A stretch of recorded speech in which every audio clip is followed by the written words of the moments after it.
Today, from Three Rivers Stadium in Pittsburgh, it's the Houston Oilers versus the Pittsburgh Steelers. Brought to you by Ford and your Ford dealer. Have you driven a Ford lately? The Houston Oilers. It is warm and muggy. The temperature will be in the 80s. I'm Charlie Jones along with Sam Retigliano. And Sam, let's go right to the Pittsburgh Steelers. What do we expect to see offensively that will be different than they did Monday night? Well, they're going to have to cut out the SIWs, the self-inflicted wounds. They were hurt badly by that on Monday night against the Browns. There'll be an edict from Chuck Noll. They're going to run the ball. Last year, when they ran the ball at 163 yards average per game, they won. Defensively, they have some changes due to injuries in that defensive line. What effect will that have? Well, Mark Catano is going to go to nose tackle, and Edmund Nelson's going back to right end. In order for their defense, which the strength is at linebacker, to deploy itself, they're going to have to stop the run today against the Oilers. Now let's move to the Houston Oilers. I think they're the most underrated team in the National Football League. And also, I'm not sure that they know how good they are yet. I couldn't agree more. I think last year, they went out of space to sign Warren Moon. He won the Rose Bowl in 1978. 5 out of 6 Grey Cups in the Canadian Football League. He's big, he's strong, he's smart, he's mobile. His coach compares him to Joe Montana. And if that's not enough, take a look at the graphic and see some of the players that they've drafted since 1982. Well, the gun is loaded at Houston. Now it's up to Warren Moon to pull the trigger. And in addition, they, of course, have added Drew Hill, number 85, Butch Woolfolk, both of them coming in trades, and then from the USFL, Mike Rozier.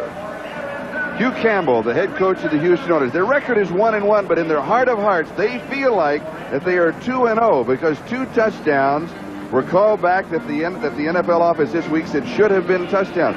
So in reality, although the record does not show it, they defeated the Washington Redskins. In their minds, they are 2-0. Now, Lee Johnson will kick off for Houston. And Rich Ehrenberg is the deep back on the return.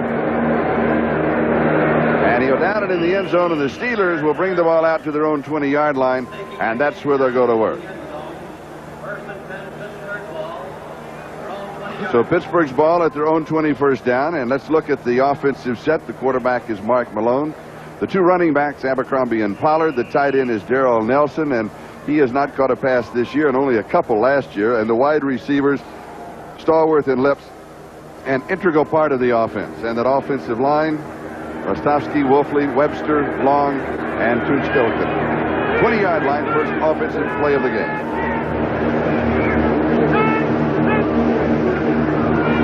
Baker to reverse, and here's Abercrombie.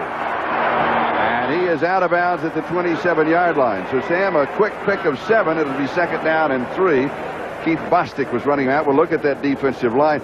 Ray Childress, the only rookie starting lineup, either team. Childress, Stensrud, and Baker, the front 3. The linebackers, Lyles, Riley, Abraham, and Meads. And a look at the secondary. Brown, Allen, Bostic, and Eason. A very young defense for the Houston Oilers.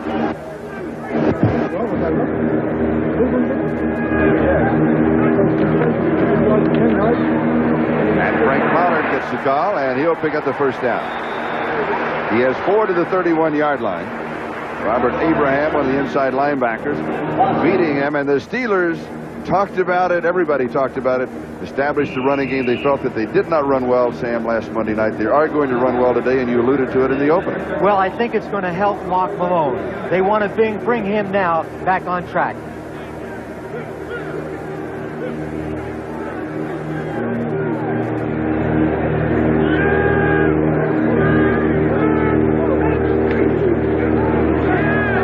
Abercrombie. And Walter has 4 to the 35, so it'll be 2nd down and 6.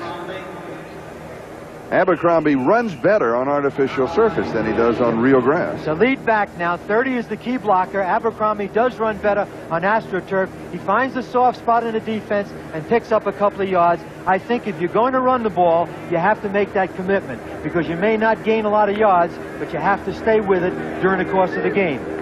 Johnny Meads makes the tackle for the Houston Oilers. 2nd down and 6. Slot on the near side. Malone has not thrown the ball. Lips shows motion. Little play action fake. Wants to throw a screen, and it is incomplete. Pollard, the intended receiver behind the screen. That was a terrible pass by Malone. The screen was played very well. The quarterback set up. He watched for the rush. He came back and just threw an errant pass.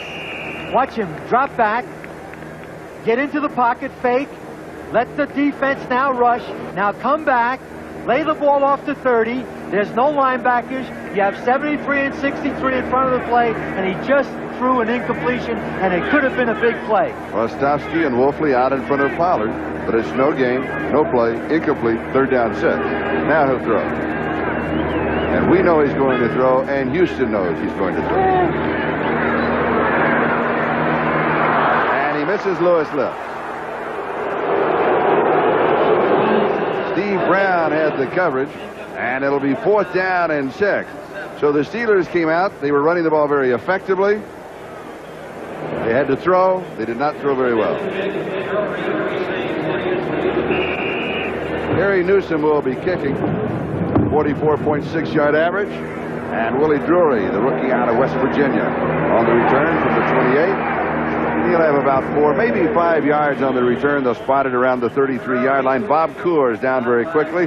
A punt of 37 yards. We've got a timeout. 13-10 left to go. We're in the first quarter. We have no score, and we'll be back.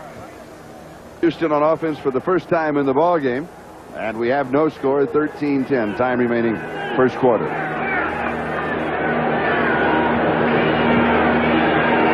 Warren Moon, the quarterback, and Moriarty gets the call. Larry from the 33 to the 37, a gain of 4. It'll be 2nd down and 6. David Little with the tackle. Let's look at the offensive set for the Houston Oilers. Warren Moon, the quarterback. Woolfolk and Moriarty, the running backs. Wide receivers, Tim Smith and Drew Hill. And the tight end, Jamie Williams. Saw Jamie at the hotel. He said he's ready for a big game. Offensive line will be Moran, Munchak, Romano, Schumacher, and Matthews. 2nd down and 6. Gibbons to the second back Drew, and that's Woolfolk. And he will go to the 41-yard line. So you'll pick up 4. It'll be 3rd down and a couple. Mike Merriweather, the outside linebacker, was the man who stopped him. And let's look at the defense of the Steelers.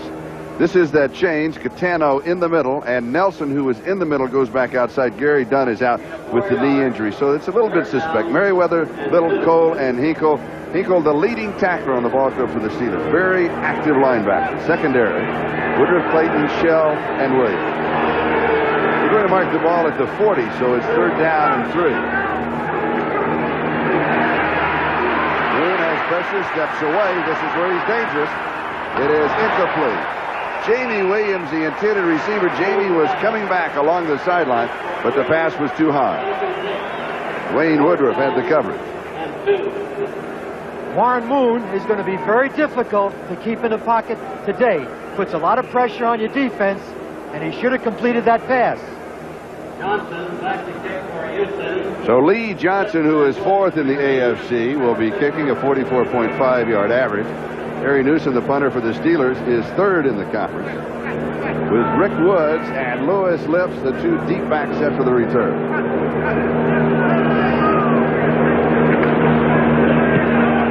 Oh, straight kick.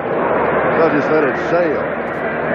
Hits about 5 yards deep in the end zone. That was close to 75 yards in the air. We'll bring it out to the 20-yard line. 59 yards officially from the line of scrimmage. We'll be back in a moment. Pittsburgh has not lost a home game since Malone became a starter. That means they're 5-0 at home. But he seems a bit nervous at the start. Is that the impression that you got? Yes, I think what he needs to do now is just hit a pass and get in the groove. He just missed 2 key passes on their last possession. Abercrombie, after a fake inside, goes right. The defense strings him out, and Avon Riley makes the play. Robert Lyles was also there. Denver 7-0 over Atlanta. John Elway touchdown pass to Vance Johnson of 63 yards. Raphael Septien, a 32-yard field goal from Cowboys out in front of the Browns. Here we have no score. First quarter, 11:39 time remaining in the first period. A loss of 7 back to the 13, so it is 2nd down and 17. And that means that Malone will have to throw.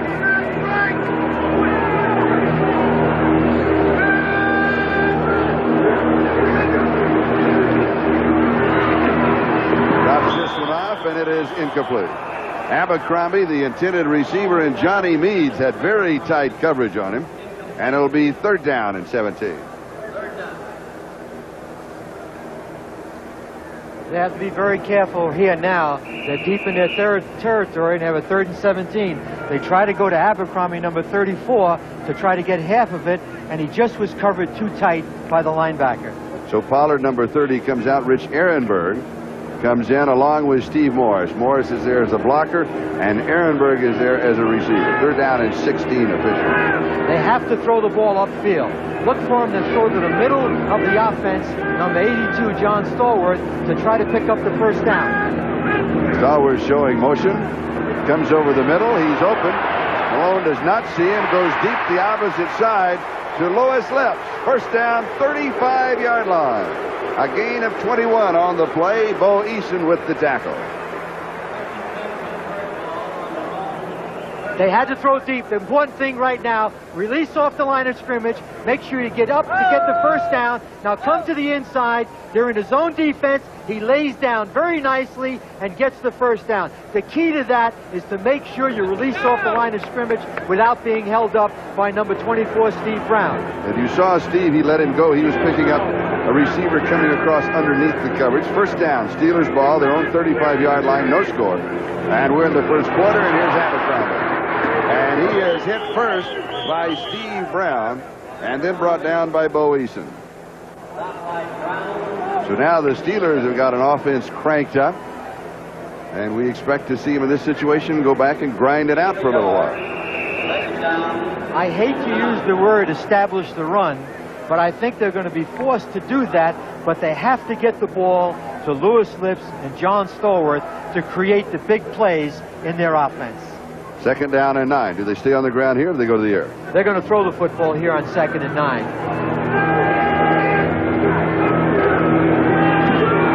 Good lay. Malone. 1st down. Call play. Out of bounds. 49. Good call. It was a design play. 13 yards. It was a design play. He fakes the run. Everybody goes for it. The linebacker on that side bites on it, and they're taking advantage of Malone's ability to run. Now, he clearly designed his play, and he's going to do what all smart quarterbacks do, run out of bounds. And let's point out that he calls about 70% of his own play. Right. Chuck Noll handles some of the tough situations in play selection. Steelers, 49-yard line. 1st down. 81 is Darrell Nelson showing one. Coming inside is Frank Pollard. And Pollard has 5 yards to the Houston 46-yard line. Avon Riley with the tackle. It'll be 2nd down 5. First time the Steelers have been in Oiler territory. I think, Charlie, now they're going to run the ball at Houston. I think if they try to run wide, they're going to be playing into their strength because they're young and they're very fast. They've really improved their team defensive speed. So I think the Steelers now are going to go right at them. High formation.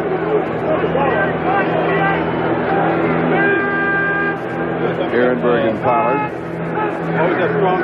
And it's Pollard. And you're right, Sam. They come right at him. 42-yard line. Gain of 4, so it'll be 3rd down and about 1, maybe 1.5. Bo Eason with the tackle. Why do you go right at him? Because I think right now they can overpower them. And I think that's the Steelers' game. Houston right now, as I said before, has good team speed. And you don't want to go from sideline to sideline. I think you'll be more effective by just going right at them with the power game. 3rd down, just a little over a yard to go for the 1st down.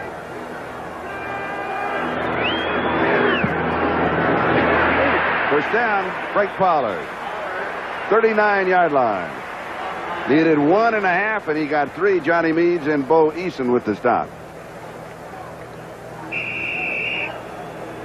Pollard is coming to the right. Now watch him cut back, picks up the block by 73 Craig Wolfley, and all he needs right now is to pick up the 1st down. When you're in short yardage, offensively, you try to control the line of scrimmage. 1st down for the Steelers. This is their 3rd 1st down in this drive. Pollard 4 carries, 17 yards thus far. Ehrenberg and Pollard the setback. And here's Pollard again. And this time wrestled down by Robert Abraham, but not before He picks up 5 yards to the 34-yard line, so it'll be 2nd down and 5. And if it works, they're going to stay with it, right? They're going straight ahead and nearly straight ahead. And they'll continue to do that until the Oilers make an adjustment to stop it. What will Houston do to take it away? They'll begin now to crash their ends and try to blitz to blow up the running game. You'll see their inside linebackers, 53 Avon Riley and 56 Robert Abraham, be more of a factor on the inside game. Nelson in motion. To the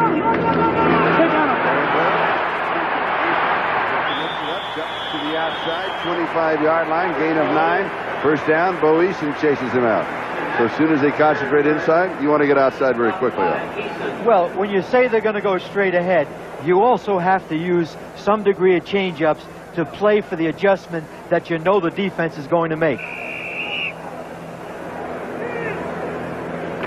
There's Hugh Campbell right now, and I'm sure they're making some adjustments on the sideline because the Steelers have really moved the ball well on the ground and utilizing Mark Malone's ability to run. And Frank Bush, the rookie taken in the 5th round out of North Carolina State, comes in as an outside linebacker. Malone pump fake. Wants to go to the corner.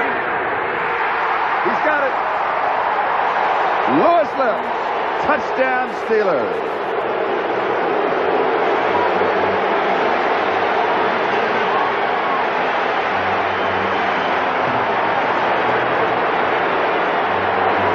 Drops back short. He pumps to fake the outside, and Louis goes on top after the fake. There's 24. He plays the receiver very well, but he just doesn't go up for the ball with number 83, Louis Lips, spiking the ball in the end zone. Anderson with the extra point attempt. It is up, and it is good. So the Pittsburgh Steelers move out in front of the Houston Oilers by a score of 7-0 with 7:13 left to go. First period. Tigliano, the Steelers out in front 7-0. Three River Stadium, Pittsburgh. And Gary Anderson is kicking off. Tasker and Drury are the beatbacks, and this is Steve Tasker and 24-yard line. Let's go to New York City and Bob Costas. All right, Charlie, it's the Broncos with a 7-0 lead on the Falcons. A little flip from John Elway to Vance Johnson, and when the defensive back misses the tackle, he is gone for a 63-yard score. It's Elway's 7th TD pass of the season. Back to Charlie and Sam. Denver a force to be reckoned with in the AFC this year and in the NFL. Houston's ball, first down their own 24-yard line. Larry Moriarty from the Houston 24 will give him a yard to the 25. Be 2nd down and 9, and Keith Willis was there to greet him. And now the Oilers need to get a semblance of an offense going. They do not necessarily have to score, but they have to, get the emotions moving on offense if they can move the ball. And I think that means that Warren Moon's got to start throwing. What they need right now, Charlie, is to just get a couple of first downs put together. Tim Smith in the slot on the right side. They come back inside on the ground. It is Moriarty. Wolfwick was offside. And flags are down for the first time. Looks like their halfback, Butch Wolfwick, number 40, moved just a little too quickly. The ball went to the 35-yard line, which would have been a first down. Illegal motion on the offense, number 40. Ben Dreith, the referee. Butch is lined up as a tailback. He moves. Now he has to get set. And basically, you really can't put that on Butch Wolfwick. Number 1, Warren Moon, should have been able to give him the time. And this is the thing the Oilers don't want to do right now. They need to get themselves a couple of first downs and not in 2nd and 15, where now the Pittsburgh can really come at them with the pass rush. And the ball back at the 20-yard line. The slot's on the far side. Smith in the slot, and Drew Hill's put away.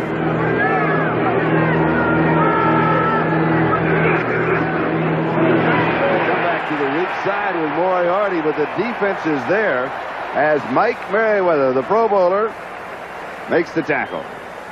That was a conservative call. Keith Willis, number 93. They're pitching out to Moriarty, number 30. He goes to the inside, and Keith Willis makes a fine play. The right tackle,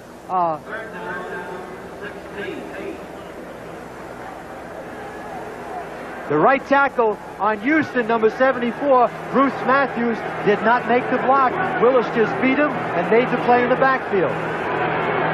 Lost it a couple, third down 16.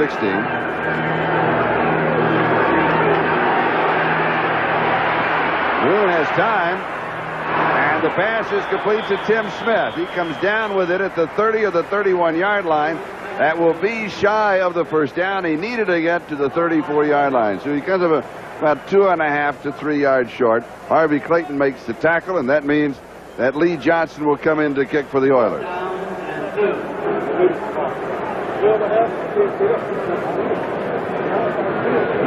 Johnson back to kick for Houston. Wood and Lips receive for Pittsburgh. Johnson kicking either to Lewis Lips or to Rick Woods. You can rest assured in punting situations today, Johnson's going to kick the ball to Rick Woods. And there he goes to Lewis Lips. For the 29-yard line. And Lips returns it to about the 43. 40-yard cut, 40-yard punt. 13 yards on the return. And we'll be back in just a moment. Steelers leading the Oilers 7-0. The 104th straight home sellout for the Steelers. That is third in the NFL, behind Washington and Denver. And Frank Pollard pops it for a first down. 12 yards to the Houston 45, and Bo Eason makes the tackle. They're going right at the defense. Let's look at 30 in the middle of your screen. 56, Abraham's blocked by 74, Terry Long, and that breaks it. And anytime 21, Eric Williams has to make the tackles from the deep secondary. The Houston defense is in trouble. Correction, 21, Bo Eason. Free safety for the Oilers. Right. Just had my teams mixed up. Close, right number. 45-yard line of Houston. Malone to throw.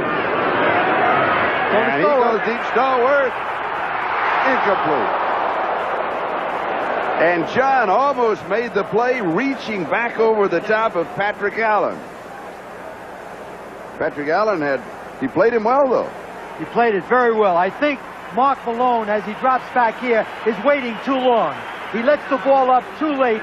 Patrick Allen, 29, plays it very well. And Stallworth, using his body like a rebounder, almost makes a classic John Stallworth play. It was covered very well by Patrick Allen, and I think Mark Malone should get that ball up a little faster. He gave Patrick Allen the ability to recover on the play. Defensively for the Oilers, Brian Soche comes in, so they'll show a four-man front. Second down and 10. Houston 45. Steelers out in front, 7-0. Just over 3.5 to go first period. And Ehrenberg is dumped right at the line of scrimmage. He'll fall forward for a yard, maybe a yard and a half. For an NFL update, let's go to Bob Costas. Charlie, a moment ago, John Elway threw a 63-yard touchdown pass, but now Atlanta gets even. This one is deflected into the arms of linebacker John Rady. He'll bring it back 38 yards for a touchdown, and after the PAT, the Falcons have tied it at 7. Back to Charlie and Sam. All right, thank you, Bob. Pittsburgh here, 2 out of 3 third down conversions. And Pollard on the ground, 34 yards and 6 carries. Numbers update here. Watch Ouija Johnson on number 29. Oh, good. Nice play. Stallworth, 36-yard line. It was third down and 8. He's going to be a yard shy of the first down. Rod Cush brought Stallworth down. And Stallworth shaken up as the trainer comes out.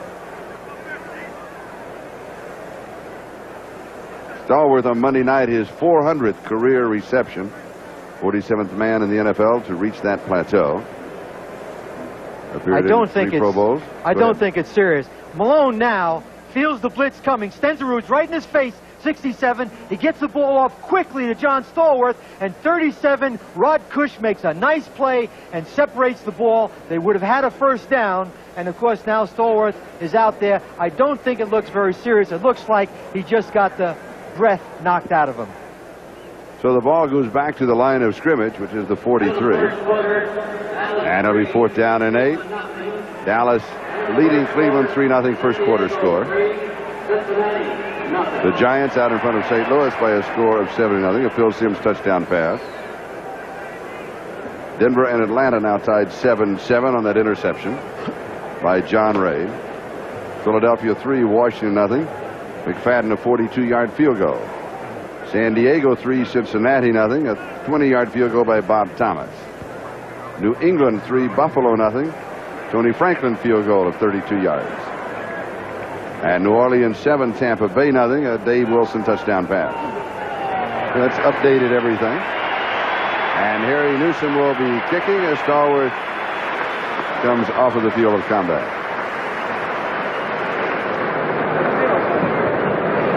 Newsom back to kick Pittsburgh for 7, Houston nothing. We have 2 minutes and 50 seconds. That is the time remaining first quarter. And Newsom goes for the corner. And he has it, an excellent kick. We're going to mark it out right at the 9.5. And don't forget, next Saturday on NBC Sports, our coverage of 1985 baseball season, the Mets against the Pirates or the Cardinals against the Expos. Coverage begins at 3 p.m. Eastern Time with Major League Baseball and Inside Look. The tradition is here. The memories are waiting on the network of the 1985 League Championship Series.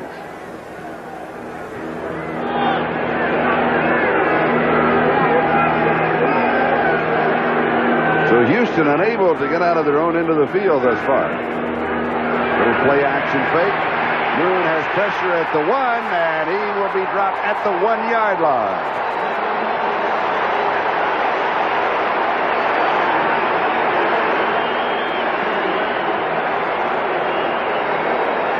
Keith Willis is the man who got it. It's a play-action pass.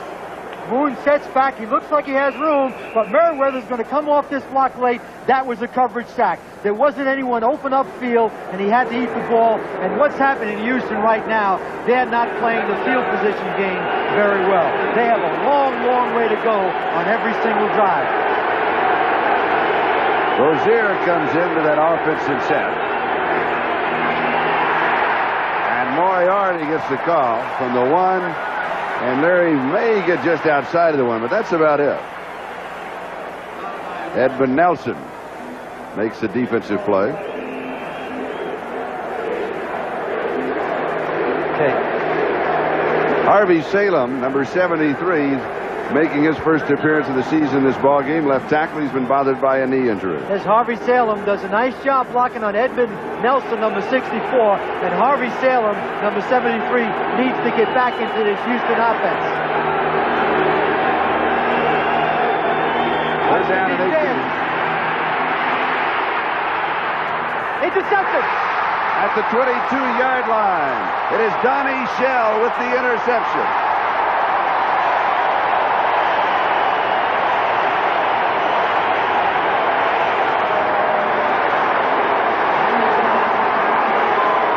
Moon tried to force it. Donnie Shell with his first interception of the season, his 44th in his career. Warren Moon is overlooking the defense. Now watch his feet. He throws the ball right to Donnie Shell, number 44th interception, leads all active players in the National Football League. And I think, Charlie, if Warren Moon had an opportunity to do that over again, he would have ate the ball. He forced the football, and you don't want to do that as a quarterback. 9-yard line, first down and goal to go. And Frank Pollard dives off the right side. Johnny Meads was there to cover him. And they'll mark it at the 5, a gain of 4. Second down, goal to go, 5-yard line, 1 minute and 10 seconds. That is the time remaining first quarter. The Steelers lead 7-0, and they threaten to blow this one wide open. I have a feeling, Charlie, that he likes 82 Stallworth down here. And he singled on number 29, Patrick Allen. Don't be surprised if he goes to Stallworth. At the bottom of your screen, number 82. Goes back over the middle. Lewis Lips has his second.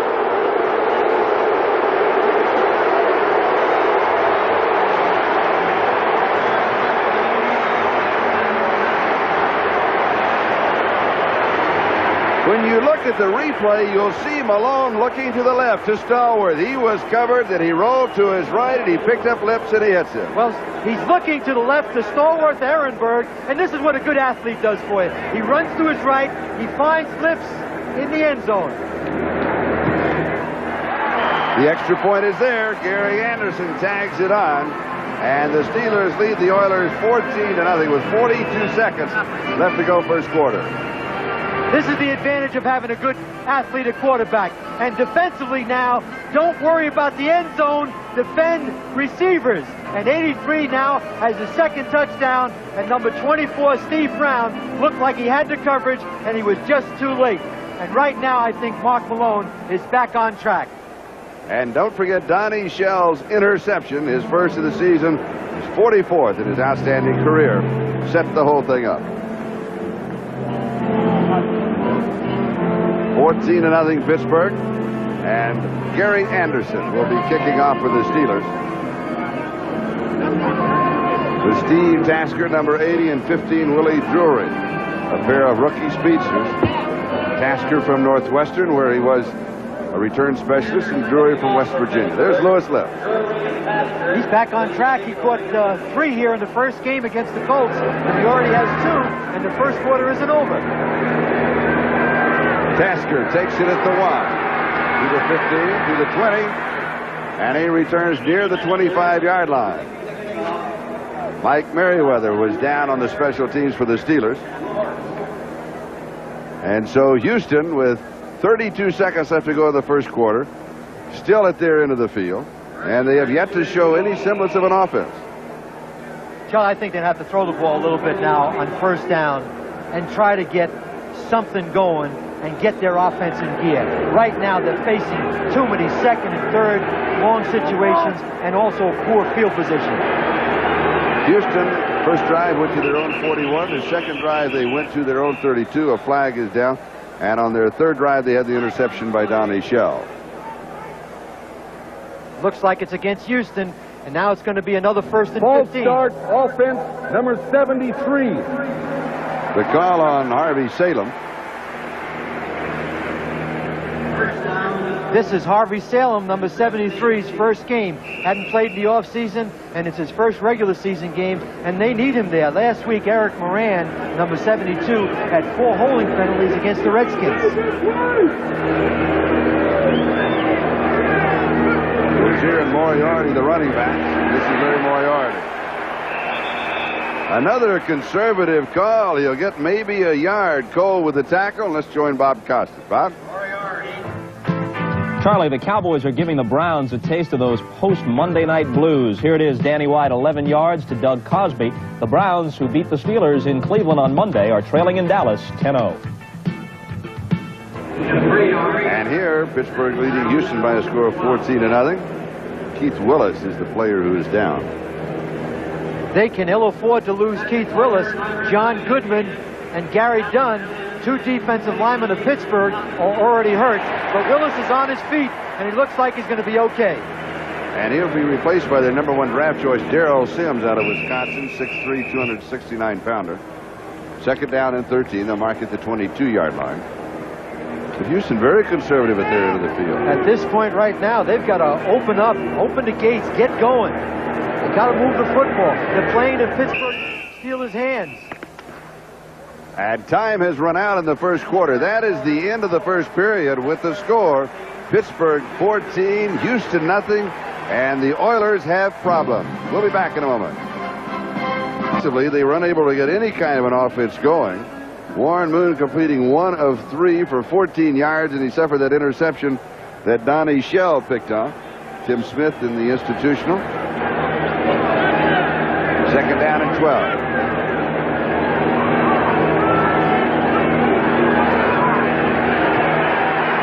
Moon with the screen. And Moriarty fights his way to the 30-yard line. So they pick up 8 yards on the play. It'll be third down and 4. That was a nice call. Very conservative, but they got half of it, and now they're in a decent third down and medium situation, and he can...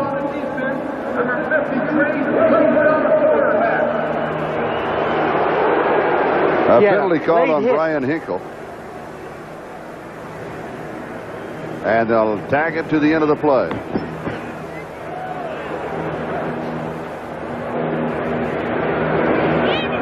The statistics in the first quarter weighed heavily to the side of the Steelers, as was the score, 14-0. And this is the best field position the Oilers have had, and it is their own 45-yard line. First down, courtesy of a penalty call on the Steelers. Put the ball up, Warren. Put the ball up. Moriarty off the right side. And he'll have 5. We'll mark it for 5 to the 50. It'll be second down and 5. Dwayne Woodruff with the tackle. Today's telecast is presented by authority of the National Football League. More of that. Right now, let's go to Bob Costas and an update.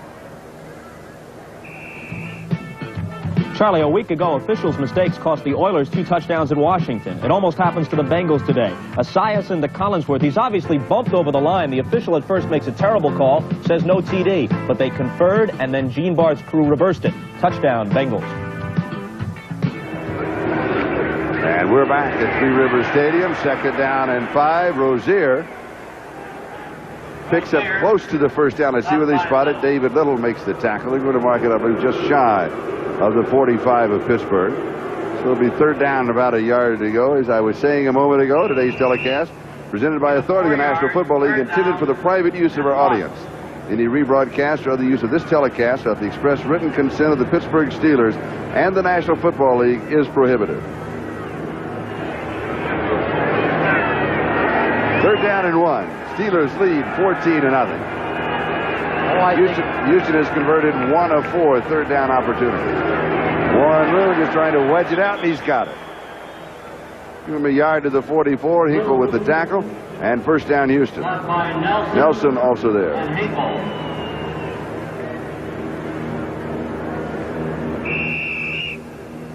So Houston started, Sam, back on their own 25-yard line, but it's almost like a sputtering offense, a hit and miss every second or third play. It doesn't have the rhythm of a good offense yet. Yeah, they need to have some fluidity right now to get back into sync. Start running the ball and throwing the ball more on first down. I think they should throw the ball more on first down. And Moon throws on first down, far side Tim Smith, out of bounds. 32-yard line, first down. Dwayne Woodruff was chasing him.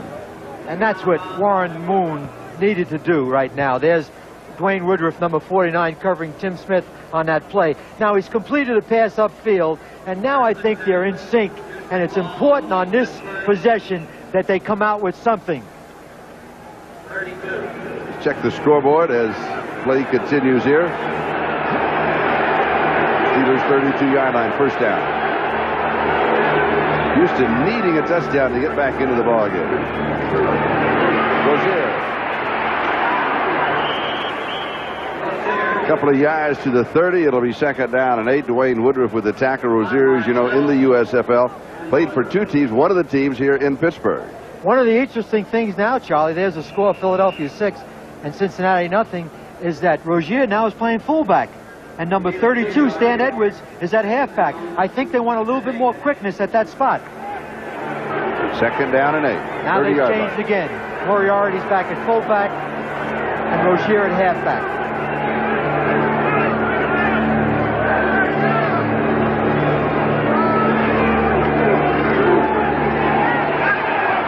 Moon with time, now being chased. He goes to his tight end, Jamie Williams. And Williams taken out of bounds by David Little. So he had time. Edmund Nelson then broke loose in the defense, started to chase him. He rolled to the right and he hits the tight end. Watch Moon focus now. He's looking to his left. He wants to go to Drew Hill, but he's covered very well. Now he comes out. This is what he does well. He can attack the line of scrimmage, put pressure. He finds Jamie Williams, number 87, and the tackle's made by number 50, David Little, with Mike Merriweather, 57, standing on hand. Third down and a yard. 23-yard line of the Steelers. Mike Rozier. Give the ball to Mike. They do. The defense is there. He may not have picked it up. Charlie, I don't think he made it. Now, an interesting call is going to have to be made by Hugh Campbell, because I think he was stopped, and it's going to be very, very close. Rozier is deep. What happened now on short yardage, the defensive line of Pittsburgh beat. There's 21 Eric Williams, and before that, number 50 David Little. They won the battle on the line of scrimmage. But there was no question in the mind of Hugh Campbell. They're going for it, 4th down and 1. Look for the same play. Play action fake, Moon rolling right. Needs a fake. And he may have got it on a very strong individual effort. And was it Carr that brought him down? I believe it was, but he had to put a move on a linebacker, one-on-one in the open field. Well, I think it was a gutsy call. You never have an opportunity to get a big play, to get a one-on-one. And the insurance policy is that Warren Moon Donnie can run. Shell. That's Donnie Shell, but he causes a miss, and he gets the first down. But anytime you have a great athlete at quarterback, good things are going to happen. 20-yard line of the Steelers. He put the move on Donnie Shell. So that kind of gets even for the interception. Here's Rozier. 10-5. He's down at the 5-yard line. A gain of 15. Merriweather decked him. It'll be first down and goal to go for the gambling Oilers. They had a blitz.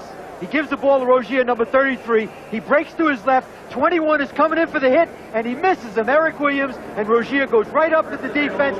Because they were in a blitz, there was nobody there to recover. 5-yard line, first down, goal to go.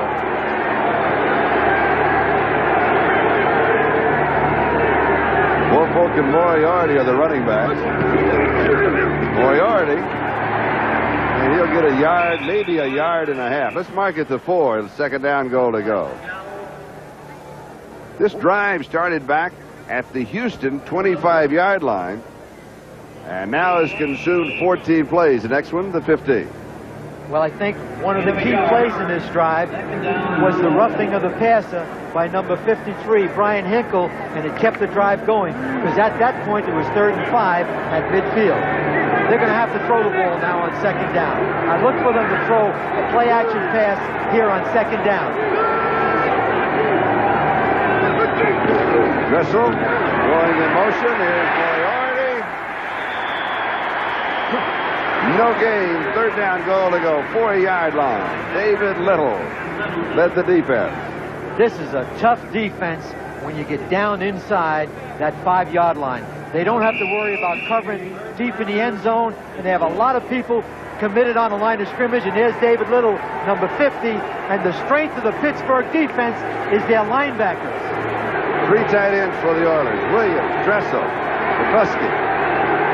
3rd down, goal to go, 4-yard line. Warren Moon's got to run a play-action pass and run outside himself. He heads for the corner. He puts the move on Shell. He does it again. He gets by Donnie Shell. They didn't give it to him. They did not give him the touchdown, I don't think. They say that he did not get in with the football. It'll be just inches away. If he had decided to tuck that ball and run for the flag, Warren Moon, number 1, would have scored.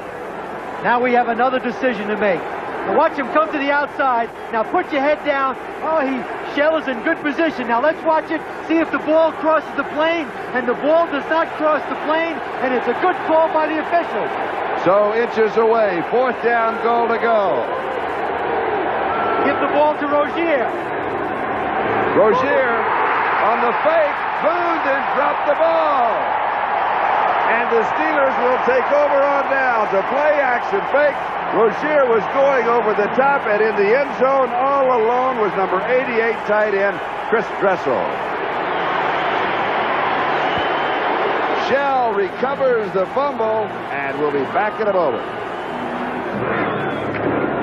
The Steelers just trying to get a little bit of running room. Abercrombie from the 5 to the 7-yard line. It'll be second down and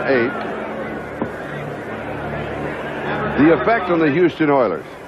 Right now, I think it's devastating, because not being able to score with 4 shots inside the 5-yard line is going to be staring them right in the face in the 4th quarter. Houston needed to get into that end zone, and now the Steelers have the ball, and they don't have anything on the scoreboard. Steelers now with 2 tight ends. A wide receiver is Weegee Thompson. The ball carrier is Abercrombie. And he is out of bounds, shy of the 10-yard line. So it'll be third down and around 5 to go. John Grimsley for the Oilers was chasing him out of bounds, and there was a flag on the play. It looks to me like there was a holding penalty on the Steelers on that wide sweep by Abercrombie, 34. Steve Morse, the fullback, number 47, looks like he was holding on that play because he was leading the play. Avon Riley discussing the options with the referee, Ben Dry. And at the same time as he's holding the discussion, he's looking eyeball to eyeball with his head coach, Hugh Campbell. Do you take it? Do you refuse it? Be third down and 5, or be second down and the ball back at the 4, second down and 11. Offensive holding number 47. Decline the penalty. It's third down. Abercrombie's going outside, number 34. He's being led by 47. There's 47 making a block, and his left arm right there is hooking. You can hug him, but you can't kiss him. Steve Morse, number 47, and it was a good call by the official. Third down and 5. Lips is Stallworth back in as wide receiver. He's going to Louis. And it is caught.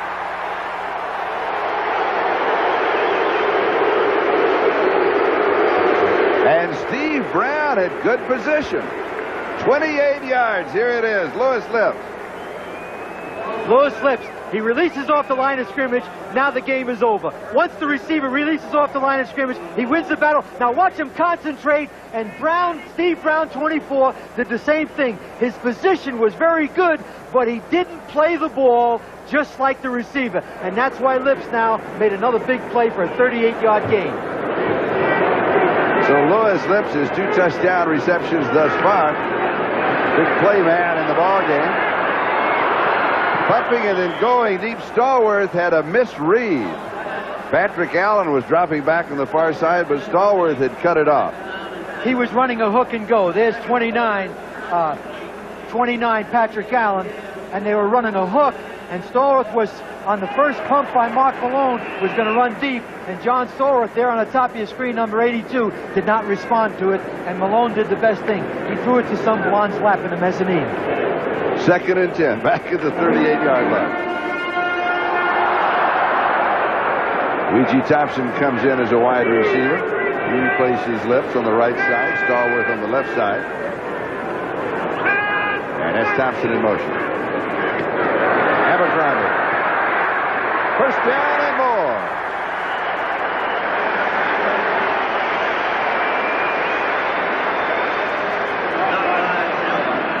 14 yards on the play. Patrick Allen with the tackle. Houston's 48.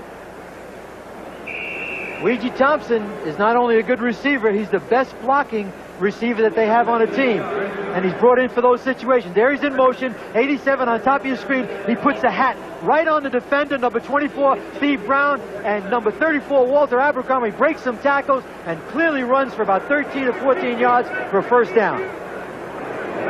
Just inside the Houston 48-yard line. 5.5 to go. In the second quarter, Pittsburgh on top 14-0. Frank Pollard gets the call. As we pause briefly for station identification, this is the NBC Television Network. You're watching WPXI TV. This is Charlie Jones, Sam Ratigliano, Three Rivers Stadium. 5 minutes, 14 seconds and counting. Time remaining in the first half. The Steelers out in front of the Houston Oilers by a score of 14-0. 2 touchdown passes to Louis Lips, one of 25 and the other of 5. Abercrombie hit first by Jesse Baker. But he keeps going close to the first down. Steelers are doing it all now to that young defense. They're running the ball effectively. They're getting the ball upfield for the big plays. And for a coach on the sideline, Chuck Noll right now, boy, it's nice. It's like opening packages on Christmas Eve when everything out there is going well for you. A lot of good calls, Chuck. A lot of good execution. Third down and 1. Houston 38-yard line. Pollard 8 carries, 40 yards. Abercrombie 8 carries, 36 yards. Steelers said they were going back to their running game, and they certainly have. 3rd down and 1. Frank Pollard for the first down. Play action. They're going 87. Weezy Thompson. And he overthrows him. It was there. He had a step on Steve Brown. Steve Brown was covering Weezy Thompson one-on-one. It was 3rd and short yardage. Thompson releases, goes to the post. He's wide open now. Mark, throw the ball to the middle of the field. He bends him back into the inside, and it's an impossible catch for Thompson. And if Mark Malone had a chance to see that over again, Thompson was wide open. It was an excellent call. They caught the defense short. They didn't expect it, and I think they're going to go for it now to pick up the first down. 4th down and 1. 2 tight ends, Gothard and Nelson. Abercrombie and Pollard, the running backs. Malone, quarterback sneak, just tried to wedge it. Needed actually less than a yard. It's going to be a first down.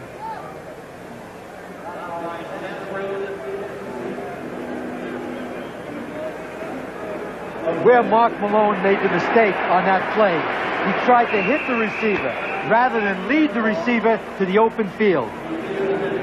First down, Houston 37-yard line.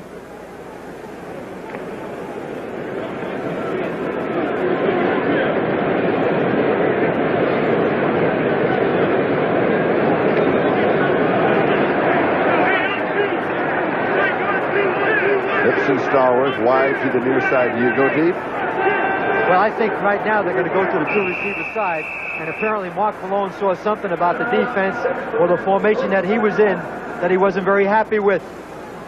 So he takes the timeout. 3:37 to go, 2nd quarter. We'll be back in a moment. Now, will the Steelers go deep? You know, the same question you faced a moment ago. Are they going to be conservative here and then try and, are they going to use up the last 2 minutes going for the score? Well, they have 3 minutes and 37 seconds. I think they're going to throw the ball.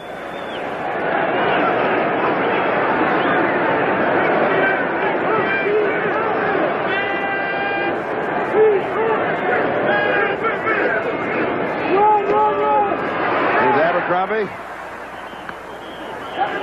5 yards to the 32. 2nd down and 5. Johnny Meads with the tackle.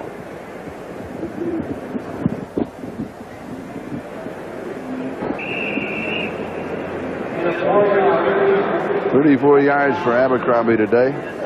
Walter 9 carries. They're running the ball effectively, and as we said from the start, if they're able to run the ball, Mark Malone's going to have a good day.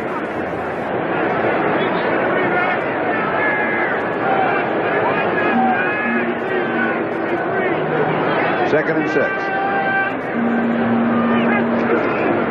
Here's Pollard. First down. They're running the ball so effectively, there's no reason to take a chance on a pass right now. Riley and Lyles with a stop. Right now on first down, I think what they want to do is just run the clock down. They would rather score 7 than 3, but they don't want Houston to have the ball back. That time they saw an adjustment by the Houston Oilers in the middle, and they ran a trap right up the middle with number 30, Frank Pollard. It was an excellent audible on the part of Mark Malone. I would look for him here, Charlie, probably, to put the ball up on first down. Stay with us for NFL 85 at halftime. Highlights and updates of all the games around the National Football League today.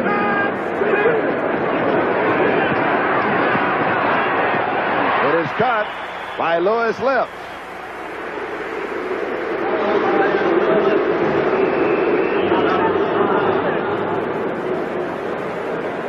Two-minute warning now will be given to both benches. The ball at the 18-yard line. Steelers lead 14-0, and they threaten. We'll be back. Covered by Donnie Shell on the 5-yard line. Since then, the Steelers have moved 77 yards to the Houston 18-yard line. 2nd down and 4. 2 minutes to go, first half.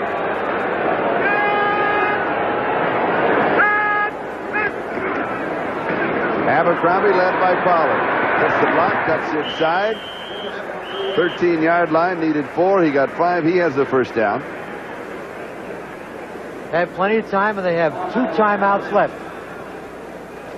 Right now, it's important to come out with something. If you don't get the touchdown, you want Gary Anderson in there to kick the field goal. Ehrenberg is in there now to replace Walter Abercrombie, a back who's a role player that they like to throw the ball to, number 24. I wouldn't be surprised now. He's lined up on the side of Stallworth and Lips. They wouldn't go to Ehrenberg, 24, as Lips and Stallworth clear the area out. That's the call, and he misses it. Second down and 10, 13-yard line. Thus far in the ballgame, Louis Lips, 5 receptions for 85 yards and the 2 touchdowns. He's made the big play for the Steelers.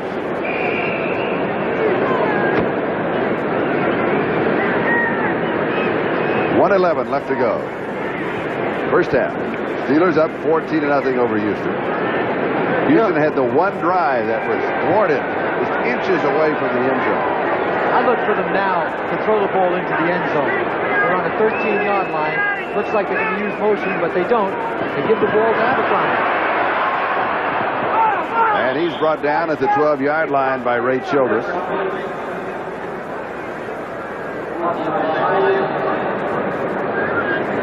So it'll go for a yard. It'll be 3rd down and 9.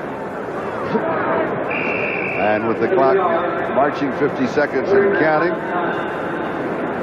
And it's 3rd down and 9. Use up the 30-second clock. You got 20 seconds on the 30-second clock. Go to the end zone. You don't make the touchdown, you go to the field goal. I say Weegee Thompson, number 87, on number 29, Patrick Allen.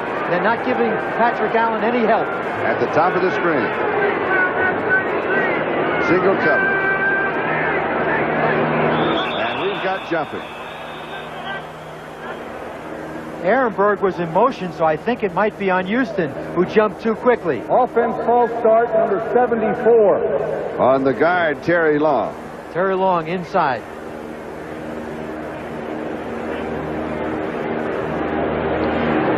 They're going to have to throw the ball in the end zone. They just don't have enough time left to complete a pass for first down inside the 5. 3rd down, 14. 18-yard line. 4 whistles. The marker had not been set on the near side. Aha, that's the reason. It should have been the 17-yard line. They marked off 6 yards rather than 5. And the field judge caught it. They're going to go to the top of the screen. 87, Weegee Thompson's outside him, and Stallworth is inside. 21, Bo Easton is the safety behind him. He's going to have to find a one-on-one. And he gets sacked. Jesse Baker was there. Childress was also there. So Pittsburgh takes a timeout. Malone is dropping straight back. He's looking for Ehrenberg in the end zone. And it's a sack by the coverage. Jesse Baker beats Pete Rostowski, number 63, but the coverage upfield was so good that Mark Malone just could not find an open receiver. He calls a timeout with 10 seconds left to go. Now Pittsburgh has an opportunity to kick a field goal. And during the timeout, a couple of updates from around the NFL. Vince Ferragamo has now passed for over 10,000 yards in his career, now with the Buffalo Bills. And with San Diego, Dan Fouts has passed Jim Hart, now in 3rd place in the all-time passing yardage list in the NFL. And, of course, Bob, Ahmad, and Axe will be updating those particular stats along with highlights and scores from all of the games in the NFL today. So stay with us at halftime for NFL 85. Field goal attempt will be by Gary Anderson, and, oh, he's almost perfect against the AFC Central opposition. He's uncanny. 21 straight. The thing that's interesting, it's not only in Pittsburgh, it's on the road in Houston, Cincinnati, and Cleveland. And of those, Cleveland is the only one with grass. The rest are all artificial surfaces. Right. And usually, the reason I mention that, usually kickers kick better on artificial surfaces. Well, they have the right conditions. The surface is the same, and they can rely on the ball being put down the same way every time. And also, it's very good for soccer-style kickers, which are prevalent in the NFL today. Now, the snapper will be Mike Webster. He's been bothered by back spasms, did not practice this week. Everybody thought that Ray Penny would be snapping, but no, once the Webster's in there, he'll stay with it, and Scott Campbell will hold. from the 28, an attempt of 38 yards. And he's got it from 38 yards away. So the Steelers add 3 more. They lead 17-0. Gary Anderson will be kicking off. We have 6 seconds left to go in the first half. And the Steelers lead it 17-0. But the Houston Oilers, Steve Tasker and Willie Drury are the 2 deep backs. Tasker, by the way, #1 in the NFL on kickoff returns, coming into the action this weekend with a 32.8-yard return average. At the 1, this is Drury. And he returns to the 30-yard line where Todd Spencer makes the tackle as time runs out in the first half. So, Sam, the first half comes to a close. Pittsburgh leading 17-0. Houston had that drive that stopped just inches away from the goal line. The 4th down opportunity failed when they gambled for it. Should they have gone, in retrospect, hindsight, the best of all vision, should they have gone for the field goal attempt? No, I think that it was a good call. Anytime you have 4th down and inches and you can't make it into the end zone or for a first down, you have to quit. And that play is going to haunt them because the score right now could very easily be 14-7. It's 17-0. Steelers 200 to 82. Well, what we said was Pittsburgh was going to have to run the ball, and they have. Now, we talked about that at the top of the show. The Steelers talked about that all week long, feeling that they did not run the ball well against Cleveland on Monday night, and they got away from it. But they have been running the ball very effectively. Rushing yardage, 115 yards for the Steelers in the first half. And if you remember that magic number, when the Steelers are winning, they rush for about 163 yards a game. So Houston will be receiving to open the second half. Gary Anderson kicking off. And it is taken at the goal line by Willie Drury. And he returns to about the 23 where Mike Merriweather decks him at that point. So Houston has not been blessed with any kind of a field position. The Steelers have not made any mistakes. That's right. I think Chuck Noll's edict that we talked about in the beginning of the game, where he said he was going to run the ball, is showing here today. And Mark Malone, as we said earlier, when he runs successfully, he's going to have a good day. Defensively, Keith Willis of the Steelers will not play in the second half. He is out with a contusion of his right eye. And the Oilers open with Larry Moriarty on the ground, the line of scrimmage, their own 23-yard line. And they'll pick up 1, maybe 2. Let's see where the officials mark the ball. Let's give them 2 to the 25. And it's 2nd down and 8, and David Little with a tackle. I'm a little surprised by their game plan right now, the Oilers. I thought they would come out and throw the ball a little bit more on first down because they're going to have to take some pressure off their inexperienced quarterback, Warren Moon. Number 99, we saw Darrell Sims, the #1 draft choice, replacing Keith Willis, the defensive line of the Steelers. 2nd down and 8, Houston. Pittsburgh up 17-0 as we open the second half. Still conservative at their end of the field. Larry Moriarty again with the call, 28-yard line. It'll be 3rd down and 5. Edmund Nelson with the tackle. So now Moon will have to throw, 3rd and 5. That makes it difficult for the quarterback because in 3rd down and 5 situations, they're going to be involved with the nickel. Pittsburgh's going to come in with the substitutions. They're going to put more pressure on the quarterback and show more coverages in the secondary. Houston has converted only 1 of 6 3rd down opportunities. Mike Aku from Hawaii, the rookie speedster taken in the 7th round, is in as a wide receiver. 3rd and 5. Incomplete. He was going to Woolfolk. He sent Drew Hill deep.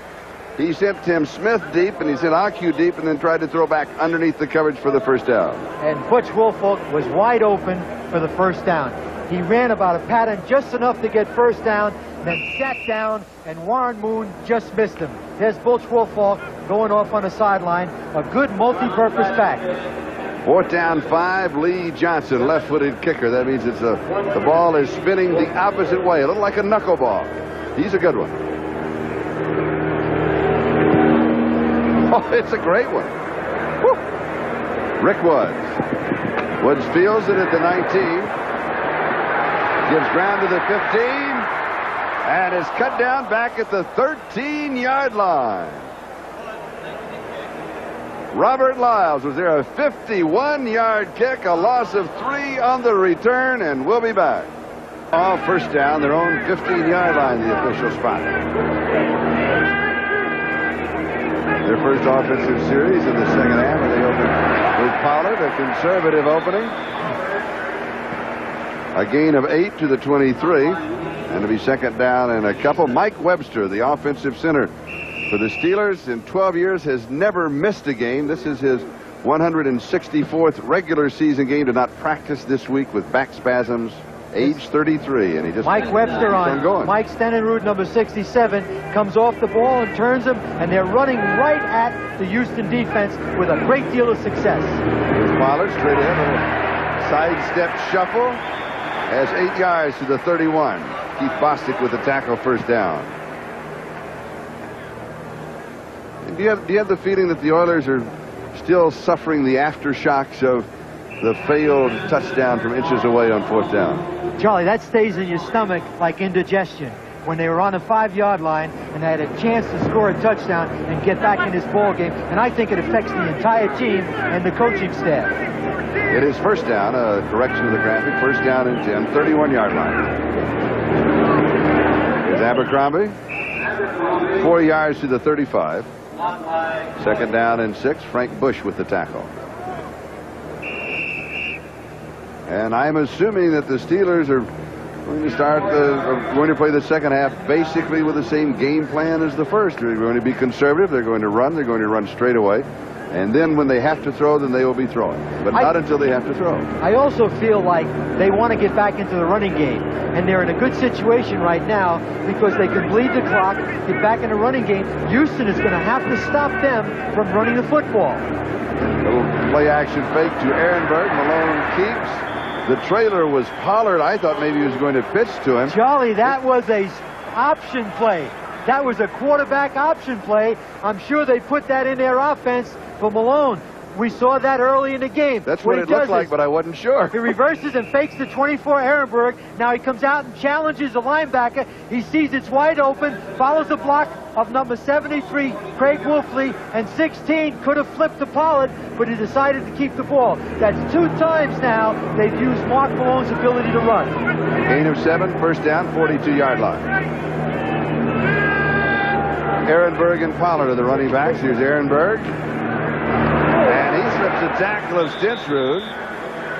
Crosses the 45 to the 46, so he gets 4. It'll be second down and 6, and the clock continues to move. Now, 10:27 and counting, third quarter. Steelers on top 17-0. Ehrenberg 15 yards on 3 carries. Chuck Noll has really gone to the notebook. He's pulled out a couple of plays today with his quarterback that we haven't seen for a couple of years. Second down and 6. Weegee Thompson is flanked at the top of the screen, and John Stallworth is split at the bottom.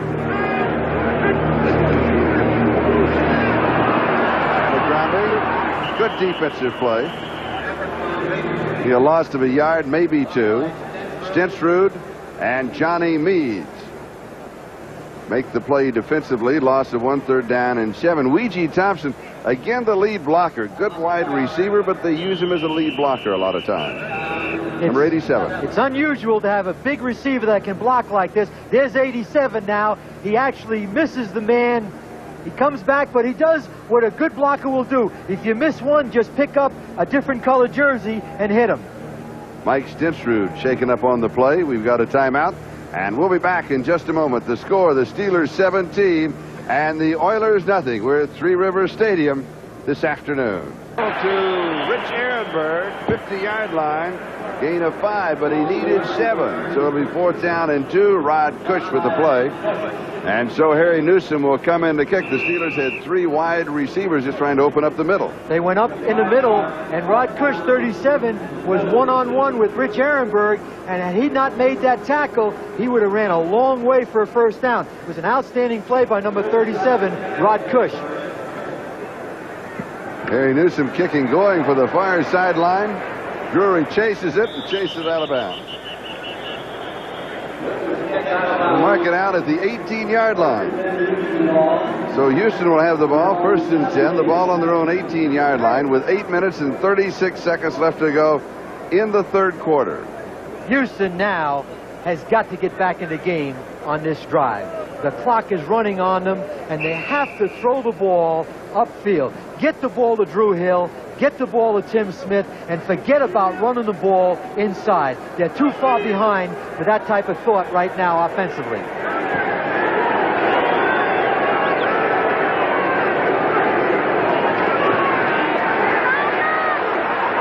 Double coverage tipped, and is incomplete. He was going to Drew Hill.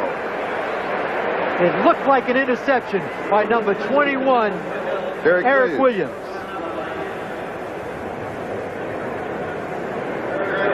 It was a zone defense, and Harvey Clayton, number 33, played it well, and he got good support by Eric Williams, his free safety.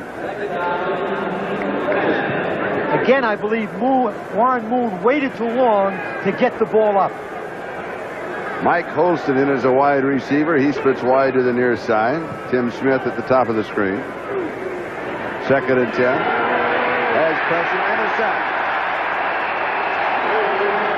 Brian Hinkle got his 3rd sack of the season.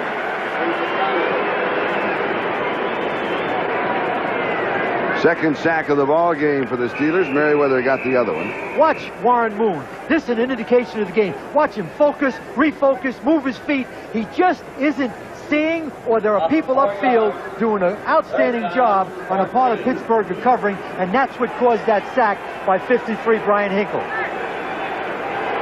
Monday night, 11 tackles and 2 sacks against the Browns. Leading tackler for the Steelers. You want to be careful here, Warren Moon. 3rd and 14. Pass is complete. Moriarty, way short. He'll get back to the 20-yard line. It'll be 4th down and 8. He got back only 6 yards.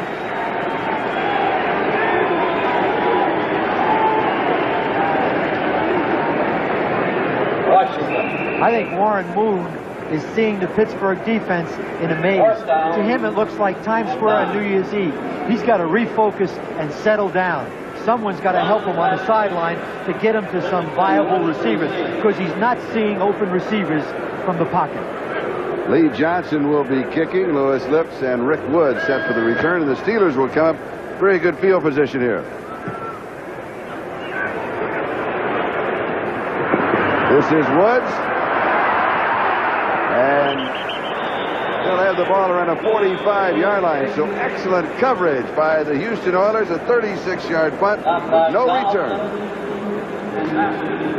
Time remaining 3rd quarter. Steelers leading the Oilers 17-0. Pittsburgh's ball their own 45-yard line. The givers to Frank Pollard. Pollard has a yard to the 46. It'll be 2nd down and 9. Jesse Baker, who has the Oilers sacked in the ball game, is the man who made the tackle.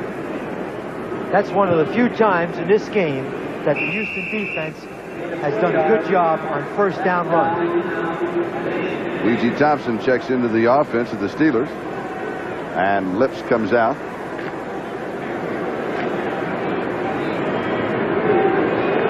Ehrenberg is into that offensive set.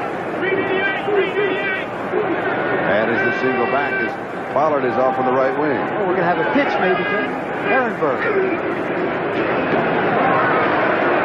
Just a straight shot to the Houston 49-yard line, gain of 5. 3rd down and 4. Ray Childress and Robert Abraham were there for the defense, and Craig Wolfley opened the hole for the offense.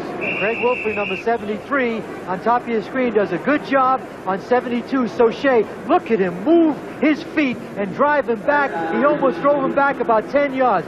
What a great block by 73 Craig Wolfley. When you have that kind of room, you could drive a Mack truck through the hole. 3rd down and 4. Steelers have converted 3 of 8 3rd down opportunities, and they go with 3 wide receivers: Stallworth, Lips, and Thompson. Look for Ehrenberg, number 24. And Carmelo, he pops it. Woo! Big play. 23 yards. That was a quick count quarterback sneak. He caught the defense of Houston. Look at them. They don't even know where the ball is. Now he's using his outstanding physical ability as a run. Then he does the smart thing. Don't run to the end zone. Get down. Let's have a first down on a 25-yard line. That's the third big play. The Houston defense doesn't know the play. He breaks through right now. 16 going straight up the field. He doesn't have the speed that he had when he came into the league, but it's a first down. The third big play by Mark Malone. And here's Pollard. From the 24 to the 21, gain of 3, second down and 7. Johnny Meads with the tackle. Charlie, that's what you call a surprise. On quick count, he ran right into the heart of the defense. They never suspected that he would get the ball there that fast. Is that a call play in the huddle? No question about it. And somebody in the press box has done a good job because they saw that and they came up as a designated play and waited for the opportunity. Frank Pollard, 14 carries, 70 yards rushing, second down and 7. Malone has 47 yards rushing in the game. That is a career high. He throws in zone incomplete. He was going to Abercrombie. And that last rushing play, officially 25 yards, that is his longest play in scrimmage. Bostic and Eason had the coverage on the receiver. Third down and 7, back at the 21. Malone looks a little upset, but I might add, that's the one bad pass that he threw today. When you're down inside the 25-yard line, you don't want to throw the ball in the middle of the field in a crowd because all you risk there is a turnover. And at this stage of the game, it really doesn't do that much good for Pittsburgh. It's 17-0. There's no reason for him to force the ball. Third down and 7.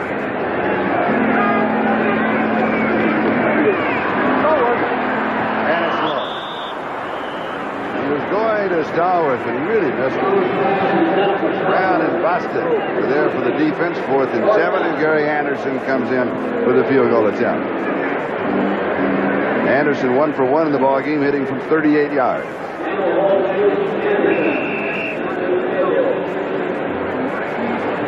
Pittsburgh's freezing the ball now, Charlie. The biggest problem Houston has is their young defense is on the field too much, and the offense can't get on the field.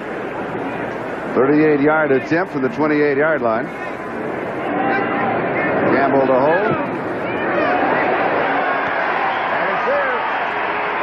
Anderson is 2 for 2, both from 38 yards away, and the Steelers now lead 20-0. That when the Steelers are winning, they're rushing for 163 yards. In a game, they rush for 179. That really helps the offense. Well, no question about it. The big difference right now is Mark Malone has a lot of freedom. And the reason he has a lot of freedom is because the running game is going so well. And Gary Anderson with 2 38-yard field goals kicks off deep in the end zone of the Houston Oilers. And so they'll bring it out to the 20-yard line. And Houston has to get some offense going. Sounds redundant, but it's very true. And they've got to go to their wide receiver. Warren Moon has completed only 5 of 9 passes. He's thrown only 9 times. 5 completions for 46 yards. Tim Smith, wide receiver, 2 receptions. Jamie Williams, tight end, 1 reception. Larry Moriarty out of the backfield, 2 receptions. Drew Hill does not have a reception. Holston does not have a reception. Only 2 receptions to the wide receiver. And this is Wolford. That is his first reception. So they've got to get something going to the key receiver. Well, no question about it. I think if he can just hit a couple of short passes and get back into sync, what Moon needs right now, as we see him on the screen, is some confidence. He's not throwing strikes. He's not getting any support. He's not on the field very often. Now he needs to put a drive together. Forget about scoring, and I don't mean that literally, but just get a couple of first downs put together and loosen up. 3:55, time remaining, third quarter. It's a 20-0 ball game on the draw. They pick up the first down. Second down and 2. Larry Moriarty was the ball carrier. And Darrell Sims makes the tackle. Gain of 4 to the 32, first down.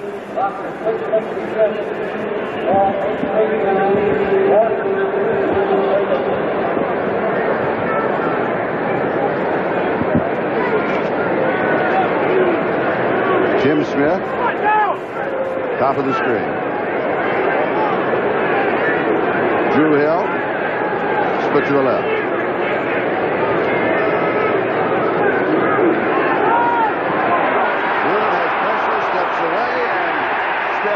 in the arms of Mark Catano. Catano, the nose guard, his first NFL start. And the third sack for the Steelers. He's not getting a lot of help. He drops back here. He wants to throw the ball to his halfback. His halfback falls down. 99, Darrell Sims comes off the block, and 78, Mark Catano makes the tackle. Now, he cannot do it all by himself. He did not have anyone to throw to at that time. His halfback coming out of the backfield, I believe it was Butch Woolfolk, number 40, fell down. Loss of 5, second and 15. 27-yard line. 2:45, time remaining third quarter. Steelers up 20 to nothing. Here's the blitz from Shell. He rolls away, throws, it is caught but out of bounds. Tim Smith coming back, but he was out of bounds. A good scramble by Moon, pushing and shoving at the 20-yard line as chippers began to flare. It's Brian Merriweather. He looks like he wants to go 3 rounds, number 57. At this stage of the game, I've always wondered why those officials want to get in the middle of that medley. One of them is going to get decked.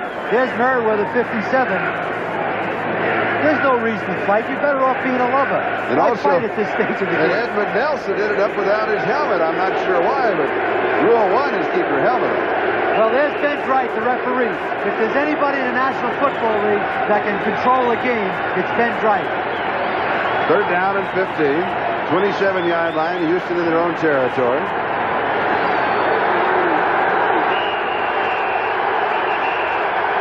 Officials have called a timeout. Wright calling a timeout. A little equipment repair. That was on Harvey Salem, I believe. Yes, part of the shoulder pad was just out of the jersey. He wanted it back in. Now the crowd gets back into the ballgame here at Three Rivers.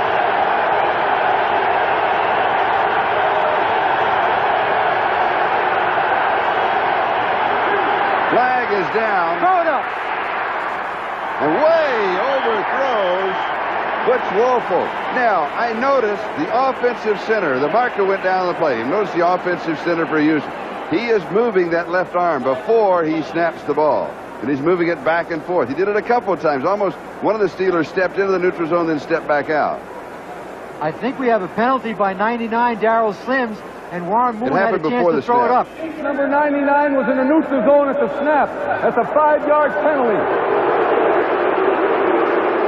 That's a rookie mistake by Darrell Sims, the number 1 draft choice. Yeah, I think he was pulled off. I think he was pulled off by the Oilers' offensive center. If there was some movement, then he was not pulled off. If there was some movement by the offensive lineman, then he can move and the 5 yards against him. There's the center right now. Oh, yeah, no question about the left guard. Mike Munchak. See, look at that. Look at that. He did it twice. Right. Yeah, I thought I saw that. Way to go, guys.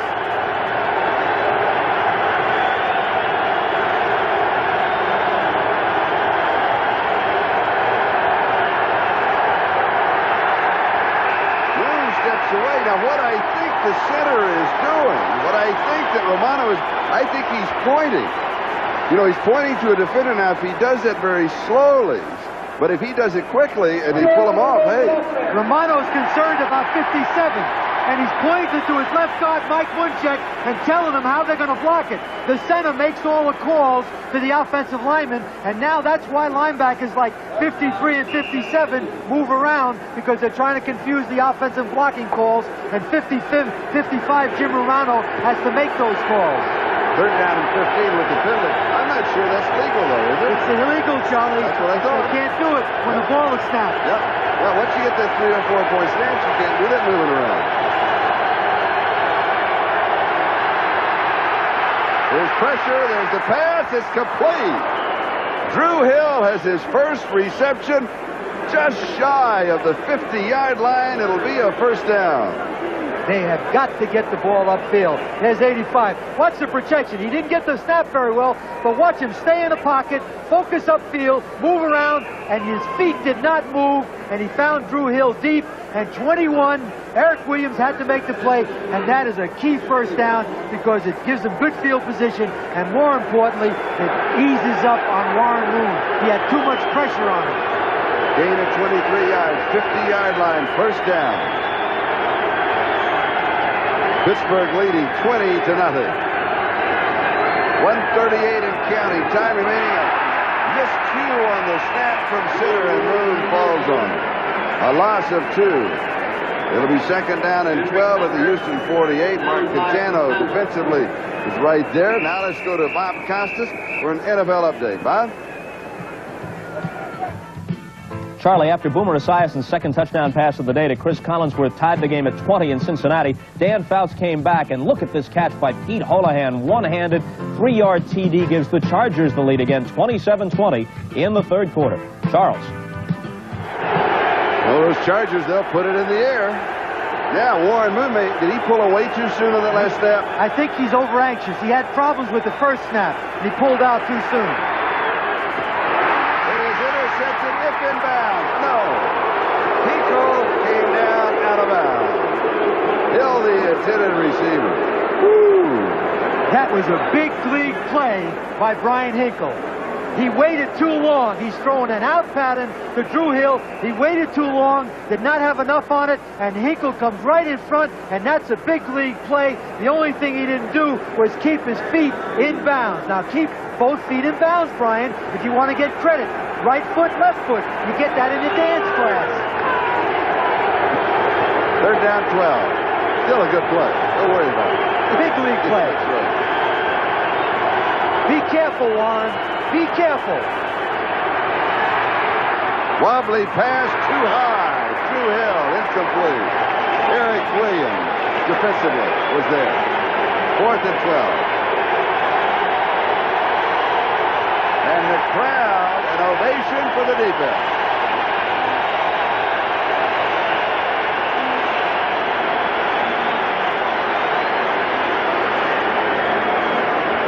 Lee Johnson will be kicking for the Oilers. Rick Woods and Louis Lips are deep for the Steelers.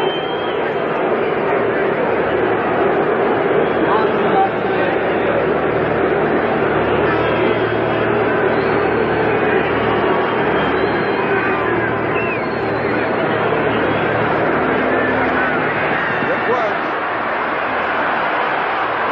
will lose a yard on the return. 43 yards of the punt, a loss of 2 on the return, and Chris Dressel was there. He has completed 6 of 15, 90 yards through the air. He has rushed for 47 yards on 4 carries. Here's Abercrombie. Out of bounds at the 19-yard line, maybe the 20. What an outstanding block by 73 Craig Wolfley on the sweep play. Brown and Eason for the Oilers. And they may want to bring the chains across. Could be a first down. Denver 24, Atlanta. That went by so quickly I didn't even see it myself. We'll enjoy these all together. Let's see New England out in front of Buffalo.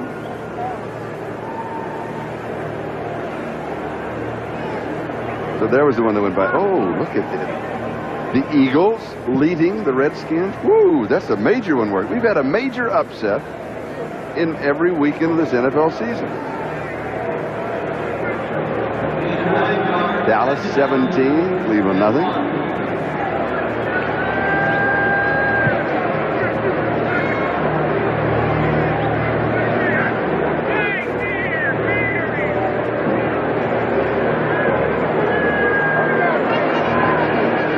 Inches shy of the first down. Abercrombie 53 yards rushing. Pollard 69 yards rushing.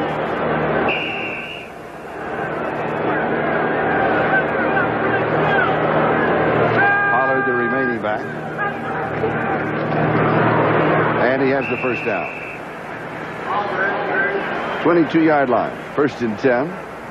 And we have 30 seconds left to go in the third. And you're going to see Chuck Noll put on his conservative suit, the pinstripe tie. I think he put it on. Suit. I think he put it on this morning when he got up. It has been, relatively a conservative offensive day. I think Chuck's very happy. Yeah. What a difference from Monday night to Sunday. It's a different team. We go back to what we said early on. When they run the ball effectively, last year they gained 163 yards on the ground.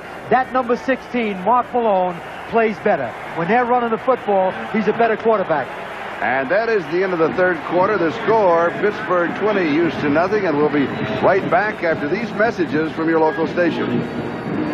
It's through three quarters have dropped the curtain on Warren Moon, 7 of 14, 78 yards passing. 22-yard line Steelers, first down. And Ehrenberg will pick up 2 yards to the 24, second down and 8. Meads and Baker in the tackle. Here's Bob Costas. And here's some razzle-dazzle in Dallas. Out of the shotgun, Danny White hands to James Jones. Then he just slips around the left side. Jones draws the defense to him, hits White for the touchdown. Chip Banks punishes him a bit, but he's already in the end zone. 17-0 Cowboys. 17-0 Dallas, and here it's Steelers 20-0 over Houston. And Houston will host Dallas next Sunday. A week from tomorrow night, Pittsburgh will host Cincinnati on Monday night, September the 30th. Stallworth. Incomplete. Nice play by Patrick Allen, number 29.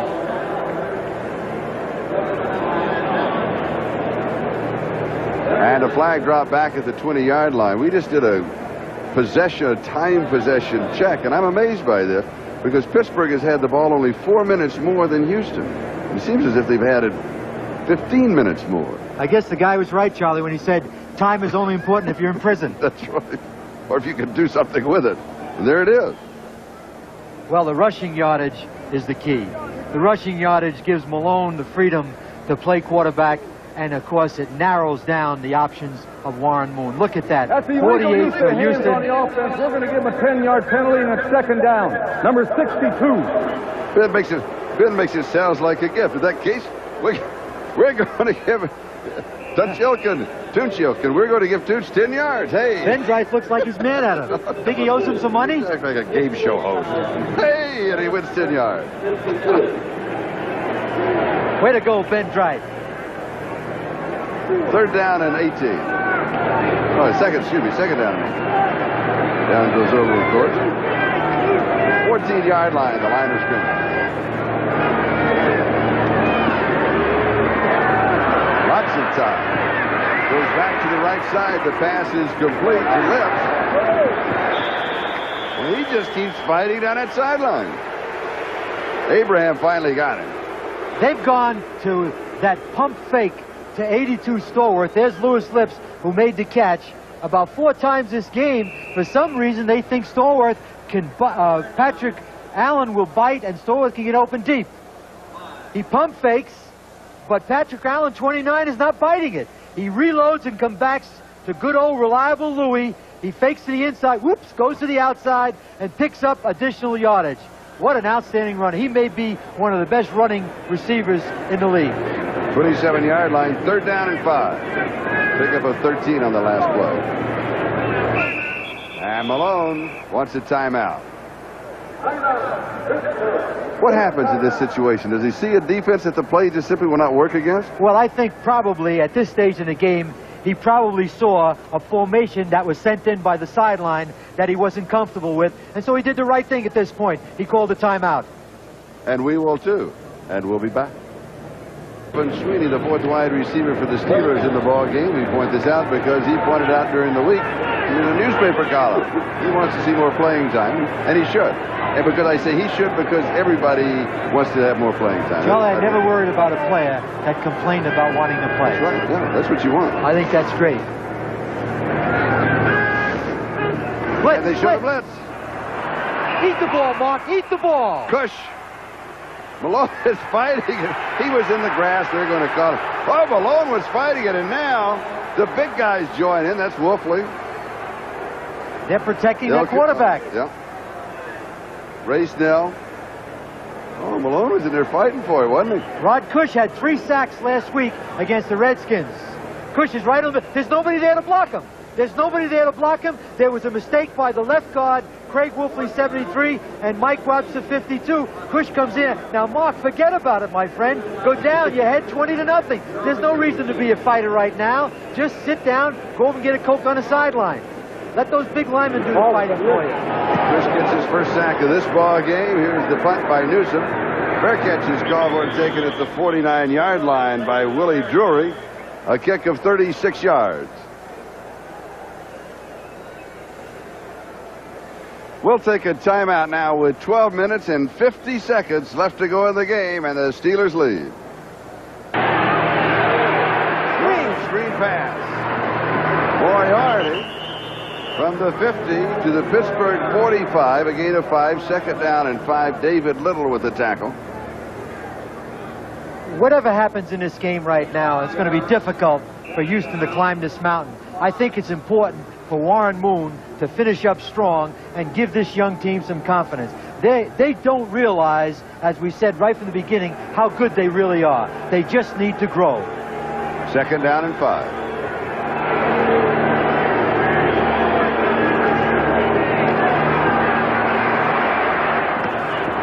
Pass complete, 1st down. Drew Hill, 37-yard line. Key play in the ball game as far as the Houston Oilers are concerned. They put a long drive together in the first half. They were behind 14-0. They were just inches away from the end zone, 4th down, and this is what happened.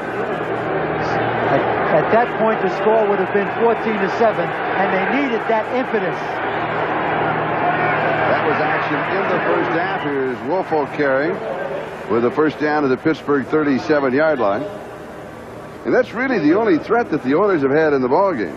Dwayne Woodruff with the last tackle. I was amazed at the time of possession. I thought the Steelers had the ball the entire game. But the Oilers have really not had good field position the entire game. The field has been very long for them and very short for the Steelers. In that drive of the Oilers that went just to the shadow of the Steelers' goal line, they moved almost 75 yards in 17 plays, but they couldn't put it across. 73. Harvey Salem moved too quick, the left tackle of Houston. And Keith Gary went right with him, as he should. Offense number 73, false start. Salem's just a little too quick on top of your screen, and of course the smart defensive player makes contact, and it's an automatic 5-yard penalty against the offense for moving too early.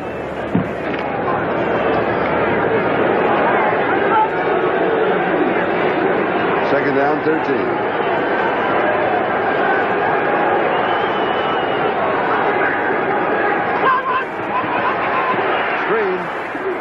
Turn up inside. David Little with the tackle at the 39-yard line. A gain of 1. It'll be 3rd down and 12. Why are the Oilers throwing screen passes? Why not go deep? I couldn't agree with you more, but I think what they're trying to do now is settle Moon down. With 10 minutes to go, I don't know why they're doing that, because they need to get back in this game. They need to get a couple of scores on the board. 3rd down, 12.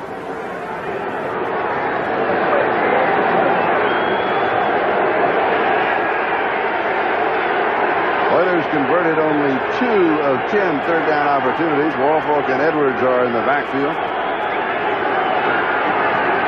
Sit in the pocket. Now throw the ball upfield. And he throws high.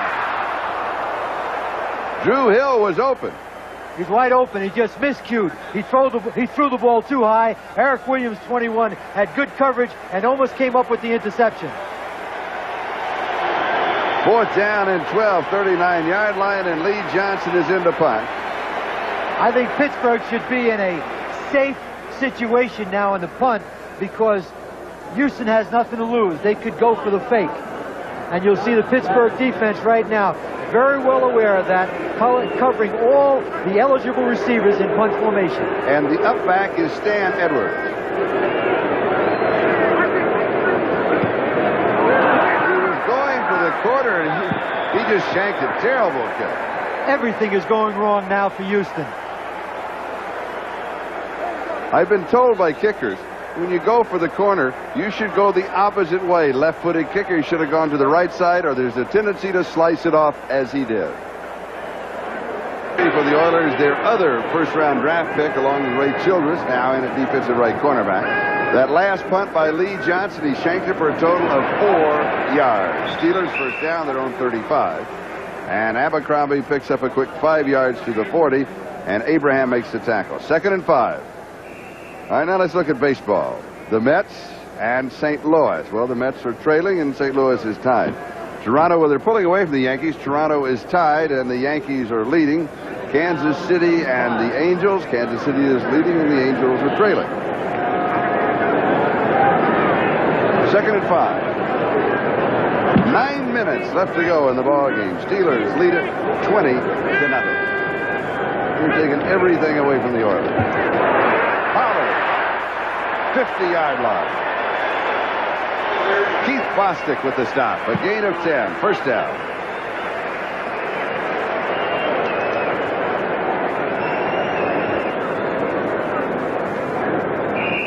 First and 10. Short ball on the Houston 49-yard line. Let's look forward. Houston will host Dallas next Sunday. Dallas out in front of Cleveland right now. Pittsburgh will host Cincinnati. Cincinnati in that duel with San Diego. Doesn't get any easier, does it?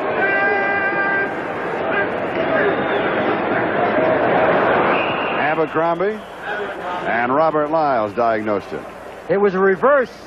They counted Pollard, who went to his left. Abercrombie crossed the backfield to his right, and Robert Lyles, number 93, made a super play to tackle Abercrombie for a loss. Abercrombie, 16 carries, now 51 yards. Pollard, 15 carries, 82 yards. Abercrombie and Pollard wanted to run the ball, and apparently they were right. For the Oilers, their opening schedule: Miami, Washington last week, Pittsburgh this week, then Dallas, then Denver. Play action pass. It's complete. Stallworth slips away for Richard Johnson. 39-yard line of Houston. This will be close to the first down. Mark Malone didn't wait, didn't hesitate. He went right to the rookie, number 23, Richard Johnson. There's the number 1 draft choice. He's backpedaling right now. He runs too fast. He gave him too much room, and frankly, that's what a rookie would do against an outstanding receiver like number 82, Stallworth. But 23 comes back in the game. Don't worry about it, Richard Johnson. There have been a lot of cornerbacks in this league that have been beaten by 82, John Stallworth. 39-yard line of Houston, first down. And Johnson comes out of the ball game. And Patrick Allen replaces it at right cornerback. I wouldn't do that to a rookie. Take him out after one Let him completion. stay in. I think he needs to play. He's got to play in the game to gain his confidence. Todd Spencer. Spencer with 26 yards rushing coming into this ballgame. That is only his 6th carry of the season. It looks like every running back on the Pittsburgh Steelers is going to earn their letter today. Everybody's going to play. Let's take a quick look at all the scores. Dallas 17-0. Giants out in front of St. Louis. Denver leading Atlanta. Boy, that was still there, 4th quarter. That's your upset if it stands. We'll get some more right after the play. 2nd and 3. Abercrombie, first down, 25-yard line. Gain of 7. And we'll go back to the scoreboard. Cincinnati back in front. Boy, that one bounces back and forth. New England by 3 over Buffalo, closer than anybody expected. New Orleans, Tampa Bay. How about that, sports fans? There's another upset in the making. Detroit's 2-0, and there's our score. 20-0, Steelers. 5 minutes, 25 seconds left. Malone blitz. He's in trouble. He's in the grass. They'll call it. Johnny Meade's got his first sack of the ballgame. I mentioned the same thing before. Why the Steelers at this point in the game are going for double pumps and trying to get open deep. There's no reason for it at this stage of the game. Be 2nd and 18. That is Houston's 3rd sack of the game. 2nd down, 18.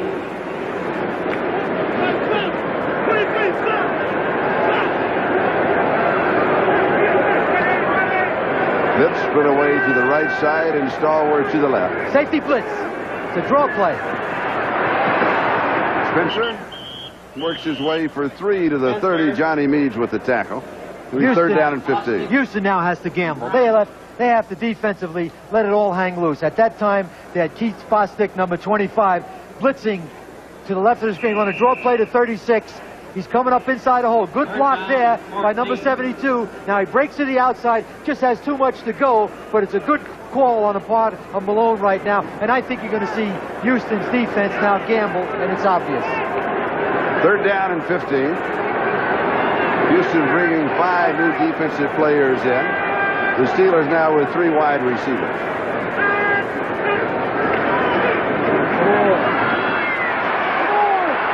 Malone throws underneath the covers to Ehrenberg, and they'll come up about 8 yards shy of the first down. Keith Bostic made the tackle at the 23.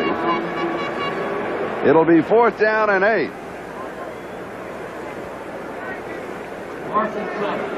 Scott Campbell is in the hole, and Anderson with a field goal attempt. He's talking on the sideline right now. I think he had Cal Sweeney wide open in the end zone to his right, and he just didn't see him. A 40-yard field goal attempt by Gary Anderson. He's hit twice from 38 yards away. And this one is no good. He misses to the right side from 40 yards out, and that is something that Gary Anderson does not do very often against a team, an opponent from the AFC Central Division. So Houston takes over at the line of scrimmage, their own 23-yard line next Sunday. Well, let's see what we have. The Raiders against New England. There's a good one. Seattle at Kansas City. Sam and I will be there, and Paul Zimmerman, Dr. Z of Sports Illustrated, will be joining us in the booth.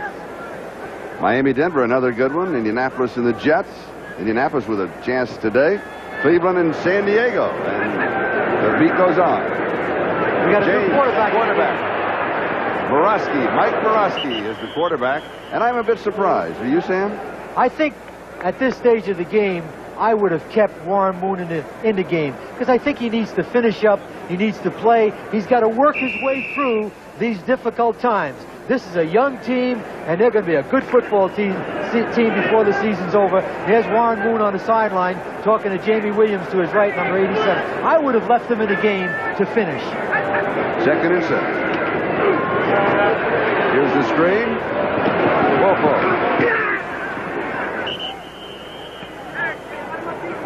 32-yard line, maybe the 31. It'll be 3rd down, yard, maybe 2. Dwayne Woodruff with the tackle. Then on the other hand, in this kind of a situation when you're not going anywhere, if you leave Moon in and he gets hurt, then everybody in the world is going to say, why didn't you take him out? That's the reason that you have Borowski. And Borowski needs some playing time with the ball club. Yeah, I mean, there's out there, you know, I'm just throwing out some other thoughts. It's a two-sided coin. Yeah. Oh, yeah. And I think that one way or the other, Hugh Campbell, you know, he really doesn't have a very difficult decision when you're losing 20 to nothing. No, that's right. But Borowski needs to work, and there's Campbell right now, who we met with last night, and I'm sure he's disappointed because he had a lot of optimism about beating the Steelers. Incomplete. He was going to Mike Holston. Woodruff with the coverage. And it will be 4th down and 1. And the kicking team comes in. 2:03 time remaining. So that means right after the punt and the return by either Lewis Lips or Rick Woods, we'll be going away for the 2-minute warning.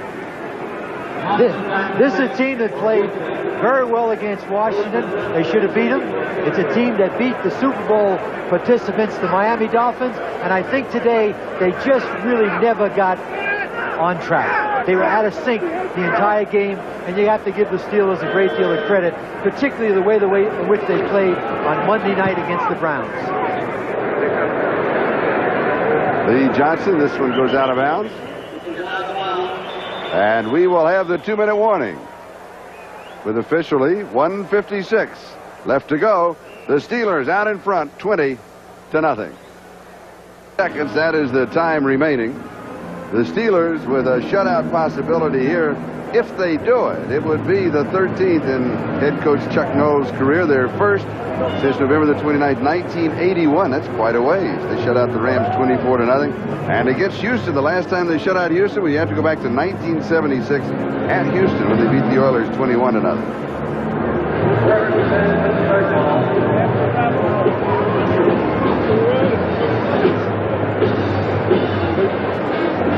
Mike Malone with a pair of touchdown passes to Louis Lips, and then a pair of field goals by Gary Anderson. He hit twice from 38 yards away, missed once from 40. And next week, Houston in the Astrodome, hosting the Dallas Cowboys. That's next Sunday. And then a week from tomorrow, Monday night, September the 30th, Pittsburgh, here at Three River Stadium, will host Cincinnati.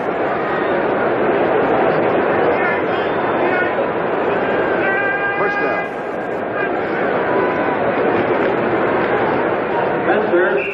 Todd Spencer getting the call. A chance for us to thank Tim Fogarty and Mike McGinley, our statistician, George Gordon. Thank you, gentlemen.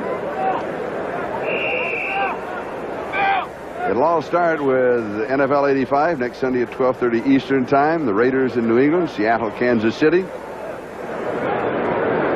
Miami, Denver, Indianapolis Jets, and Cleveland, San Diego. I'm rather surprised that Chuck Noll hasn't substituted quarterback at this point to give Woodling or Scott Campbell, the young quarterback, some experience.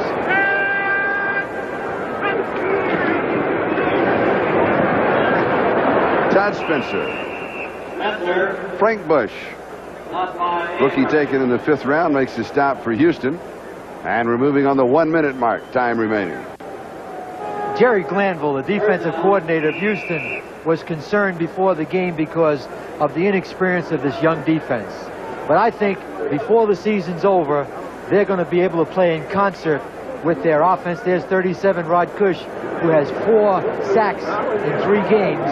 I think they're going to come back once they mature and be a viable defense in this league. Steelers using the 30-second clock, 6 seconds and counting on the 30-second clock.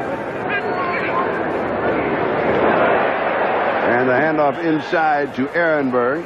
47-yard line, first down. Audrey McMillan makes the tackle, and that will basically wrap it up. That's all she wrote. This one is history.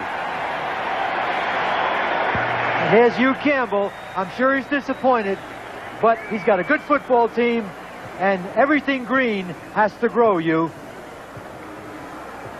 The Steelers' record is now 2-1. The Oilers' record is now 1-2.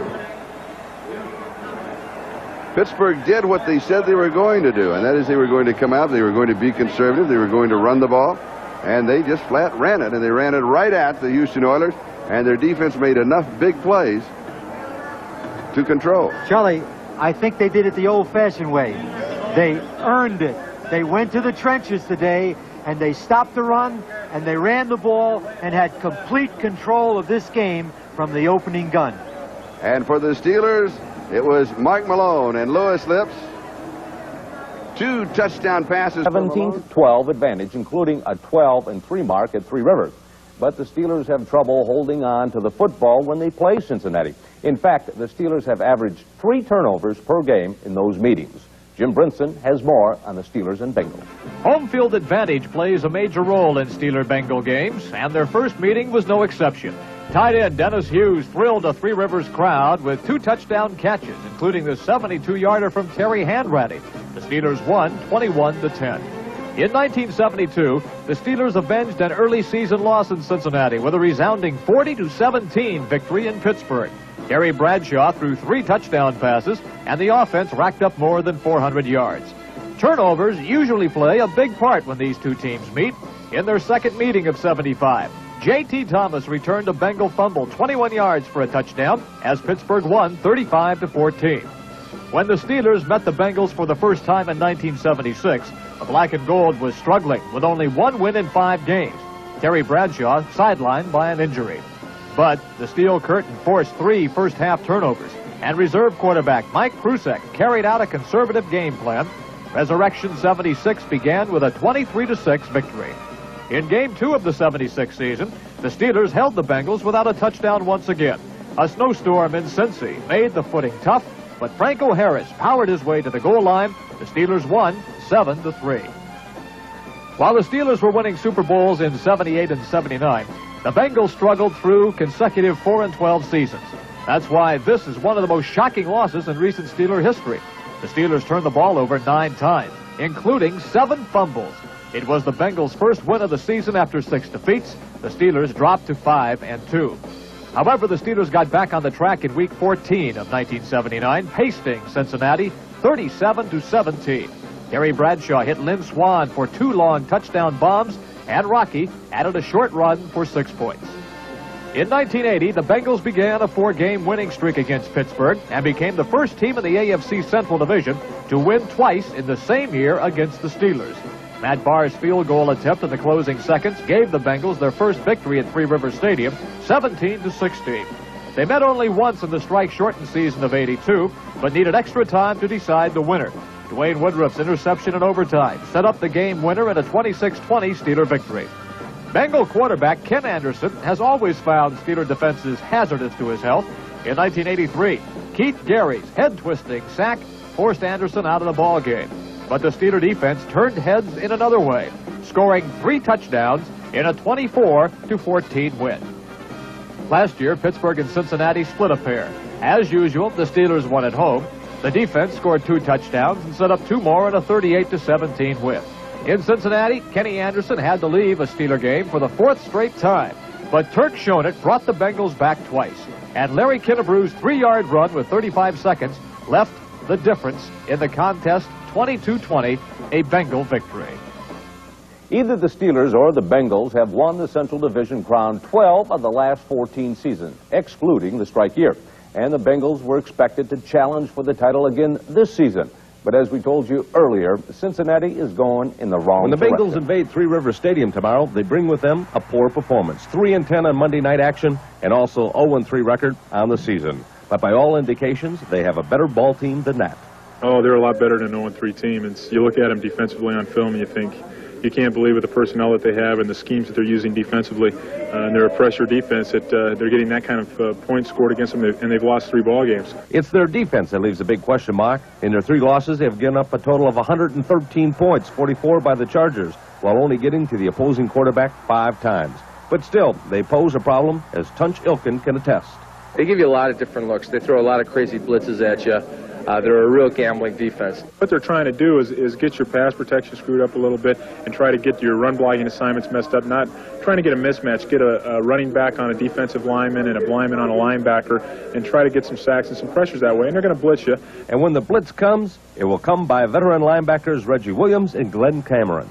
Reggie Williams is probably the most physical of the 2 that you mentioned, and they're going to be a little problem. But you know, we face better linebackers, and down the road we're going to have to face some more tough ones. Offensively, running back Larry Kinnebrew was the yeoman on the ground, but now out for the season, the Bengals may change their offensive approach.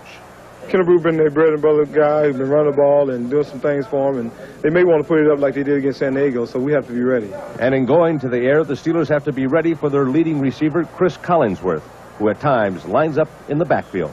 The inside linebackers, if it's man-to-man coverage, sometimes we're going to have to be covering that guy. And when you have a linebacker on a wide receiver, then you have problems. And we hope that we can get some help deep when we have to do those things, because we don't want to be running all over the football field chasing after Collinsworth. Kenny Anderson, who for years has given opponents fits, is now on the bench. Boomer Esiason, who might be younger, is also more methodical, something the defensive line really likes. They like to throw the ball downfield, and so he's going to have to hold the ball a little while. You know, I wouldn't say that he'll sit back there forever and hold the ball, but he's going to have to hold the ball a little while for those guys to run their patterns. So you know, we should have the time to get back there to put some pressure on him.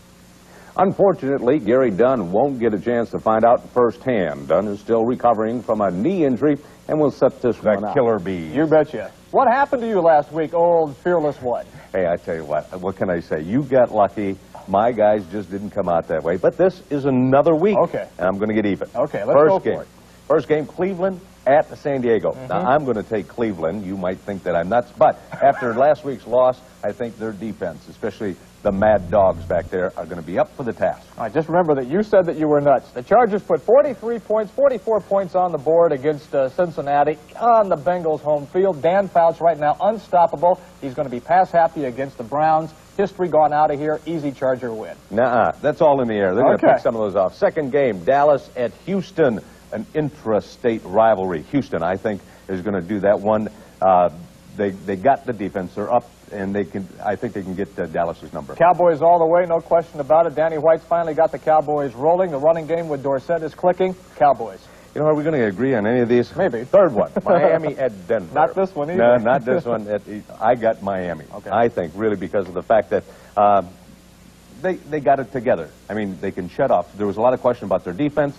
They shut out Kansas City, a good Kansas City team, and scored 31 points. Wait a minute. What did John Elway do against the Atlanta Falcons last week? He was incredible. He's got Butch Johnson to throw to, the running game's going, and, of course, the cold weather favors Denver. Okay, next game, Washington at Chicago. We both got Chicago. Primarily, Jim McMahon. And Walter Payton. And the defense. That's right. So let's go to Monday night's game, Cincinnati at Pittsburgh. And again, we agree that'll wait. I know. I know. I took Cleveland last time on the Monday night game, but